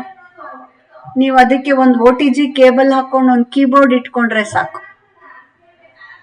ಕಂಪ್ಯೂಟರ್ ತರ ನಿಮ್ಮ ಆಂಡ್ರಾಯ್ಡ್ ಅನ್ನ ಬಳಸ್ಬೋದು. ಒಂದು OTG ಕೇಬಲ್ ನಿಮ್ಮ ಕೀಬೋರ್ಡ್ಗೂ ನಿಮ್ಮ ಆಂಡ್ರಾಯ್ಡ್ ಫೋನ್ಗೂ ಹಾಕೊಂಡ್ರೆ ನೀವು ಅದರಲ್ಲೇನೆ ಈ ಕೀಬೋರ್ಡ್ ಅಲ್ಲಿ ಮಾಡ್ತಾ ಅಲ್ಲಿ ನೀವು ಬೇಕಾದಂಗೆ ಮಾಡ್ಕೋಬಹುದು. ಬರವಣಿಗೆ ಮಾಡೋದಕ್ಕೆ ಇತ್ಯಾದಿ ಎಲ್ಲ ತರ. ಆಂಡ್ರಾಯ್ಡ್ ಫೋನಲ್ಲಿ ಮೊದಲು ಏನೇನೋ ಇರಲಿಲ್ಲ, ನಿಮ್ಮಿಷ್ಟಿತ್ತಲ್ಲ ಮೊಬೈಲು, ಇವತ್ತೇನಾಗಿದೆ ಅದು ಆಲ್ಮೋಸ್ಟ್ ಒಂದು ಲ್ಯಾಪ್ಟಾಪ್ ತರ ಕೆಲಸ ಮಾಡ್ತಾ ಇದೆ ಅಲ್ವಾ ಮಕ್ಕಳೇ? ಎಲ್ಲವನ್ನ ಅದೇ PPT ಅದರಲ್ಲೇ ಮಾಡ್ಬೋದಲ್ವಾ, ನೀವು ರೆಕಾರ್ಡಿಂಗ್ ಅದರಲ್ಲೇ ಮಾಡ್ಬೋದಾ, ಎಡಿಟಿಂಗ್ ಅದರಲ್ಲೇ ಮಾಡ್ಬೋದಾ? ಎಲ್ಲವನ್ನ ಕಂಪ್ಯೂಟರ್ ಮಾಡುವ ಯಾವುದನ್ನ ಮಾಡಕ್ಕಾಗಲ್ಲ ಅದರಲ್ಲಿ ಆಲ್ಮೋಸ್ಟ್. ಸೊ ಒಂದು ಆಂಡ್ರಾಯ್ಡ್ ಫೋನ್ ನಿಮ್ಮ ಹತ್ರ ಇದ್ರೆ ಒಂದು ಕಂಪ್ಯೂಟರ್ ಇದ್ದಂಗೆ. ಗಣಕ ಯಂತ್ರದ ಎಲ್ಲಾ ಫೀಚರ್ಸ್ ಅನ್ನ, ಗಣಕ ಯಂತ್ರದ ಎಲ್ಲಾ ಕಾರ್ಯ ಮಾಡುವಂತ ಕ್ಷಮತೆಯನ್ನ ಆಂಡ್ರಾಯ್ಡ್ ಫೋನ್ಗಳಲ್ಲೂ ತರಲಾಗಿದೆ. ಹಾಗಾಗಿ ಮುಂದಿನ ಈ 5 ವರ್ಷಗಳಲ್ಲಿ ಮತ್ತಷ್ಟು ಈ ಡೆವಲಪ್ಮೆಂಟ್ ಆಗುತ್ತೆ. ಆಂಡ್ರಾಯ್ಡ್ ಮತ್ತು iOS ಆಪ್ಗಳು, ಆಂಡ್ರಾಯ್ಡ್ iOS ಅಂದ್ರೆ ಏನು ಅಂತ ವಿವರಿಸ್ತೀನಿ. ಆಂಡ್ರಾಯ್ಡ್ ಮತ್ತು iOS ಆಪ್ಗಳಲ್ಲಿ ಕನ್ನಡದ ಆಳವಾದ ಬೆರಕೆ ಅಥವಾ ಹಸ್ತಕ್ಷೇಪ ಅಥವಾ ಕನ್ನಡದ ಬಳಕೆ ಹೆಚ್ಚಾಗುವ ಸಾಧ್ಯತೆಯನ್ನು ನಾವು ಊಹಿಸಬಹುದು. ನೀವು ಈ ಆನ್ಸರ್ ಕೊನೆಯಲ್ಲಿ ಇದನ್ನ ಬರೀಲೇಬೇಕಾಗತ್ತೆ. ಅರ್ಥ ಆಗ್ತಿದೆಯಾ? ಕನ್ನಡದ ಡೆವಲಪ್ಮೆಂಟ್ ಇಸ್ ಅಂತ. ಆಂಡ್ರಾಯ್ಡ್ ಮತ್ತು iOS ಆಪ್ಗಳಿಗೆ ಕನ್ನಡದ ಆಳವಾದ ಹಸ್ತಕ್ಷೇಪ ಅಂತಂದಾಗ iOS ಆಪ್ ಅಂದ್ರೆ ಏನು? ಇದು ಆಪಲ್ ನವರದು ಬಿಡುತ್ತದೆ. ನಿಮ್ಗೆ ಗೊತ್ತಿದೆ ಅಲ್ವಾ, ಈ ಕಂಪ್ಯೂಟರ್ ಇದ್ರೊಳಗೆ ವಿಂಡೋಸು, ಲಿನಕ್ಸ್, ಆಪಲ್ ಇವಾಗೆಲ್ಲ ಬೇರೆ ಬೇರೆ ತರದೆಲ್ಲ ಬರ್ತಾ ಇದೆ ಅಲ್ವಾ. ಅದ್ರೊಳಗಡೆಗೆ ಈ iOS ಅನ್ನುವಂಥದ್ದು ಇದೆಯಲ್ಲ, ಅದನ್ನ ಗೊತ್ತಾಕೊಳ್ಳಿ. ಅದೇನಂದ್ರೆ ಅದು ಆಪರೇಟಿಂಗ್ ಸಿಸ್ಟಮ್. ಅದು ಆಪಲ್ನವರು ಬಿಟ್ಟಿರ್ತಕ್ಕಂತಹ ಒಂದು ಆಪರೇಟಿಂಗ್ ಸಿಸ್ಟಮ್. ಇದು ಕಾರ್ಯವನ್ನು ನಿರ್ವಹಿಸುವುದಕ್ಕೆ ವಿನ್ಯಾಸ ಮಾಡಿರುವಂತಹ ಸಾಫ್ಟ್ವೇರ್ ಅಪ್ಲಿಕೇಶನ್ ಮಕ್ಕಳೇ. iOS ಅಂದ್ರೆ iOS ಅನ್ನೋದು ಒಂದು ಆಪರೇಟಿಂಗ್ ಸಿಸ್ಟಮ್. ಇದು ಕಾರ್ಯನಿರ್ವಹಿಸುವುದಕ್ಕಾಗಿಯೇ ಸಿದ್ಧಗೊಳಿಸಿರುವ ಅಥವಾ ರೂಪಿಸಿರುವ ಅಥವಾ ವಿನ್ಯಾಸಗೊಳಿಸಿರುವಂತಹ ಒಂದು ಸಾಫ್ಟ್ವೇರ್ ಅಪ್ಲಿಕೇಶನ್. ಇದು ಐಫೋನ್ ಗೊತ್ತಲ್ವಾ ನಿಮ್ಗೆ? ಐಪ್ಯಾಡ್ ಗೊತ್ತಾ? ಗೊತ್ತು.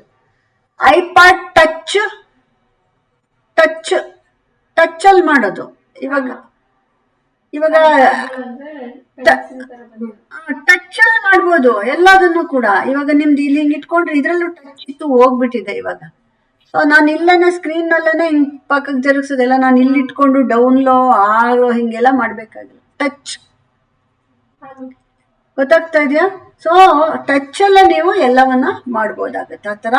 ಸೊ ಐಪಾಡು, ಐಫೋನು, ಐಪಾಡ್ ಟಚ್ ಇದು ಈ ಎಲ್ಲವನ್ನ ಕೂಡ ಇನ್ನು ಮುಂದೆ ಕನ್ನಡವನ್ನು ಕೂಡ ಇವೆಲ್ಲವುಗಳಲ್ಲಿ ಬಳಸಿಕೊಳ್ಳುವುದಕ್ಕೆ ಅವಕಾಶವನ್ನು ಮಾಡಿಕೊಡು ಸಾಧನಗಳಲ್ಲಿ ಇದು iOS ಇದೆಯಲ್ಲ ಅದು ಕಾರ್ಯನಿರ್ವಹಿಸುತ್ತೆ. ಎಲ್ಲೆಲ್ಲಿ iOS ಕೆಲಸ ಮಾಡುತ್ತೆ?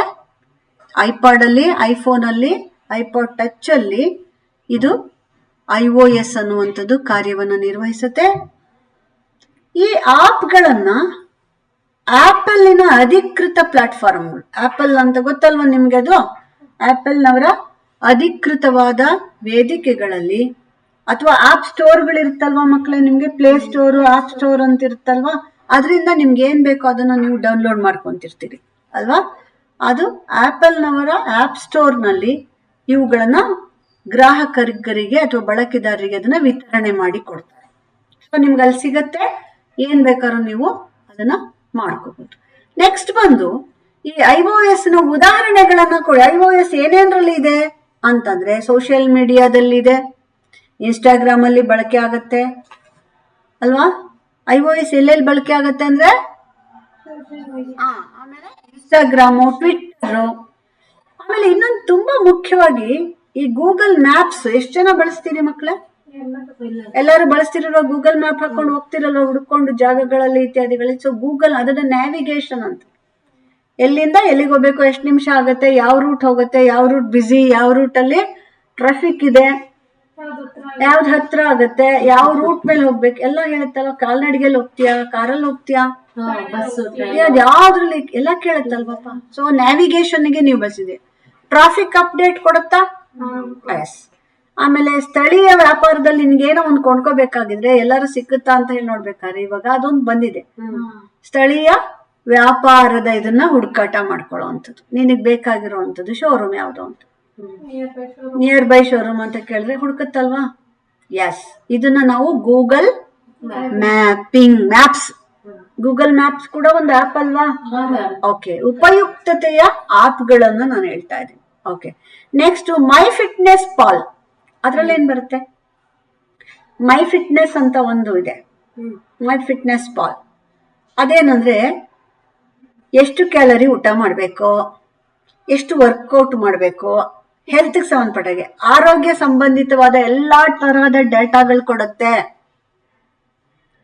ಅರ್ಥ ಆಗ್ತಾ ಇದೆಯಾ ನಿಮ್ಗೆ? ನಿಮ್ದು ಟ್ರ್ಯಾಕ್ ಮಾಡ್ತಾ ಇರುತ್ತೆ, ಪ್ರತಿಯೊಂದನ್ನು ಟ್ರ್ಯಾಕ್ ಮಾಡಿ ಹೇಳುವಂಥದ್ದೇ. ನಾನು ನೋಡಿ, ಈಗ ಏನ್ ಬೇಡರಿ, ನೀವು ಒಂದು ವಾಚ್ ಕಟ್ಕೊಂಡ್ರೆ ಇವಾಗ ನೀವು ವಾಕ್ ಮಾಡಿದ್ರೆ ಎಷ್ಟು ಹೆಜ್ಜೆ ವಾಕ್ ಮಾಡಿದ್ರೆ ಎಷ್ಟು ಕ್ಯಾಲರೀಸ್ ಬರ್ನ್ ಆಯ್ತು ಅನ್ನೋದು ಕೂಡ ಹೇಳತ್ತಲ್ವಾ ಒಂದು ವಾಚ್. ಸೊ ಈ ತರ ಆಪ್ ತಾನೆ ಅದ್ರಲ್ಲಿ ಇರುತ್ತೆ. ಸೊ ಫಿಟ್ನೆಸ್ ಆಪ್ಸ್ ಈ ತರದ್ದು. ಆಮೇಲೆ ಇನ್ನೇನಿದೆ?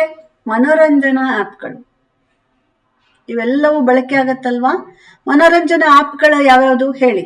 ಇವಾಗ ಸದ್ಯಕ್ಕೆ ಓಡ್ತಾ ಇರೋ ಮನೋರಂಜನಾ ಆಪ್ಗಳು ಫೇಸ್ಬುಕ್, ಓಕೆ ಅದು ಸರಿ. ಮನೋರಂಜನೆ ಅಂದ್ರೆ ಈ ಸಿನಿಮಾ ನೋಡಕ್ಕೆ ಅದೆಲ್ಲ, ಅದಕ್ಕೆ ಯೂಟ್ಯೂಬ್, ಆಮೇಲೆ ನೆಟ್ಫ್ಲಿಕ್ಸ್ ಅಂತೆಲ್ಲ ಬಂದಿದೆಯಲ್ಲ ಈಗ. ನೆಟ್ಫ್ಲಿಕ್ಸ್ಗಳು, Amazon Prime, Netflix, Disney, Hotstar. Okay, ಆಮೇಲೆ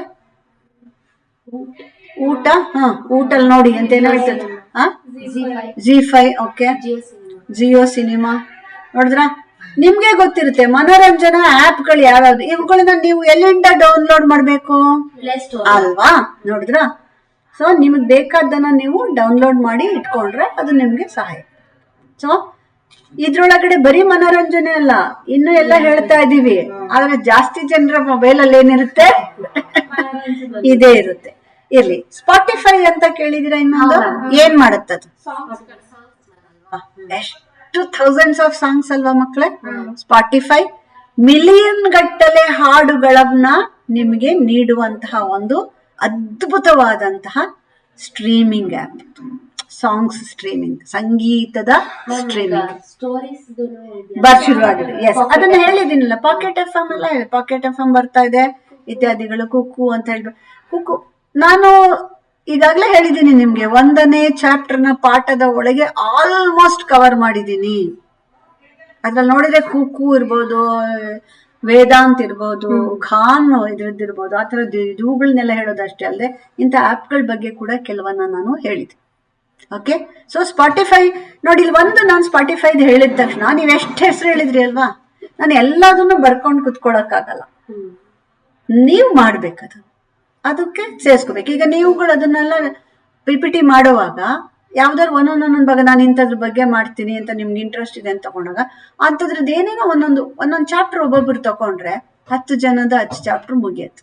ಹತ್ರ ಅರ್ಥ ಆಯ್ತು.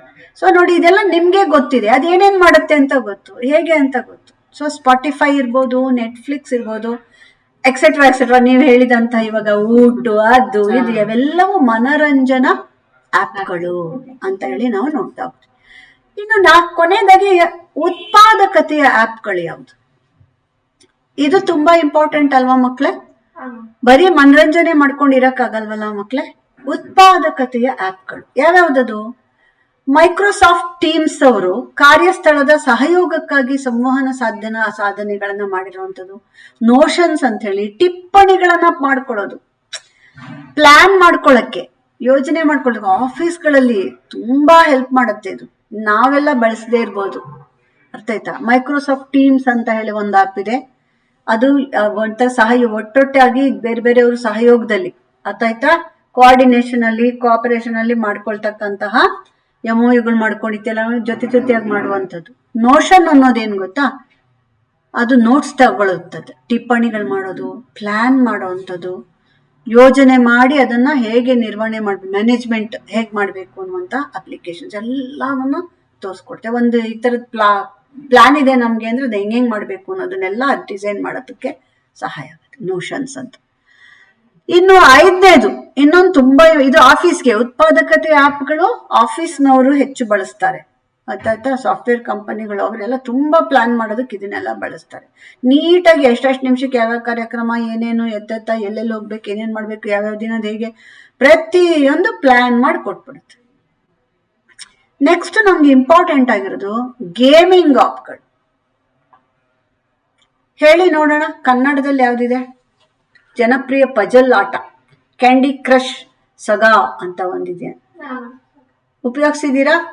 ಕ್ಯಾಂಡಿ ಕ್ರಶ್ ಸಗಾ ಏನ್ ಮಾಡುತ್ತದು? ಜನಪ್ರಿಯವಾದಂತಹ ಒಂದು ಪಜಲ್ಗಳು. ಕೆಲವು ಪಜಲ್ಗಳು ಬರ್ತಾ ಇರುತ್ತಲ್ವಾ, ನಿಮ್ಮ ವಾಟ್ಸಪ್ಗೂ ಬರ್ತಾ ಇರುತ್ತೆ ಪಜಲ್ಗಳೆಲ್ಲ. ಅದನ್ನೇನೋ ಹಿಂಗ್ ಮಾಡೋ, ಹಂಗ್ ಮಾಡೋ, ಹಂಗ್ ಮಾಡೋ, ಇದು ಮಾಡೋದು, ಆ ಥರದ್ದೆಲ್ಲ ಕೆಲವ್ರು ಕಳಿಸ್ಕೊಡ್ತಾ ಇರ್ತಾರೆ. ಅಥವಾ ಯೂಟ್ಯೂಬ್ಗಳಲ್ಲಿ ಪಜಲ್ಗಳು ಬರ್ತಾ ಇರುತ್ತೆ. ಬುದ್ಧಿಶಕ್ತಿಯನ್ನು ವೃದ್ಧಿಸಿಕೊಳ್ಳಿ ಅಂತ ಏನೋ ಪಜಲ್ ಬರುತ್ತೆ.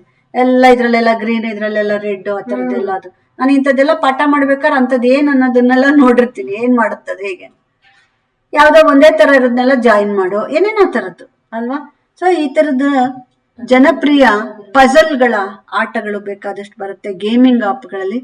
ಇನ್ನೊಂದು PUBG ಮೊಬೈಲ್ ಅಂತ ಹೇಳಿ, PUBG ಮೊಬೈಲ್, ಅದು ಮಲ್ಟಿಪ್ಲೇಯರ್ ಆಟಗಳೊಂದಿಗೆ.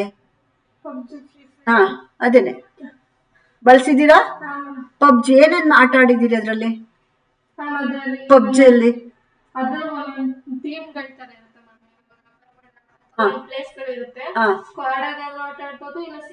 ಸಿಂಗಲ್ ಬೇಕಾದ್ರೂ ಮಾಡ್ಬೋದು ಅಲ್ವಾ? ಇಬ್ಬಿಬ್ರು ಕುತ್ಕೊಂಡ್ ಬೇಕಾದ್ರೂ ಆಡ್ಬೋದು, ಒಬ್ರೇ ಕುತ್ಕೊಂಡು ಆಡ್ಬೋದು. ಸೊ ಪಬ್ಜಿ ಮೊಬೈಲ್ ಅದ್ರಲ್ಲಿ ಇವತ್ತು ಹೈಸ್ಕೂಲ್ ಒಳಗಿನ ಮಕ್ಕಳುಗಳು ಸಿಕ್ಕಾಪಟ್ಟೆ ಅಡಿಕ್ಟ್ ಆಗಿದ್ದಾರೆ ಇದಕ್ಕೆ. ಯಾವಾಗ್ಲೂ ಅಂತ ಕೂತೇ ಇರುತ್ತೆ, ಯಾವಾಗ್ಲೂ ಹಿಂಗೆ. ಅಷ್ಟು ಹುಚ್ಚು ಹಿಡಿಸುವಷ್ಟು ಆಟಗಳಲ್ವಾ ಅದು. ಇರ್ಲಿ, ಆ ಮಲ್ಟಿಪ್ಲೇಯರ್ ಆಟಗಳಿಗೂ ಅಂತ ಹೇಳಿ ನಾವು ಹೇಳ್ತೀವಿ. ಬ್ಯಾಟಲ್ ರಾಯಲ್ ಗೇಮ್ಗಳು. ರಾಯಲ್ ಗೇಮ್ಗಳು ಅಂದ್ರೆ ಕೋಟೆಯಿಂದ ಕೋಟೆಗೆ ದಾಟೋದು, ಶೂಟಿಂಗ್ ಮಾಡೋದು ಅಲ್ವಾ, ಆ ಥರದ್ದು ಬೇರೆ ಬೇರೆ ಥರದ್ದು. ಸೊ ಇದೆಲ್ಲ ಒಂದೊಂದು ಹೆಸರು ಹಾಕಿದ್ದೀನಿ ನಾನು, ನೀವುಗಳದನ್ನೆಲ್ಲ ಬರ್ಕೋಬೇಕು.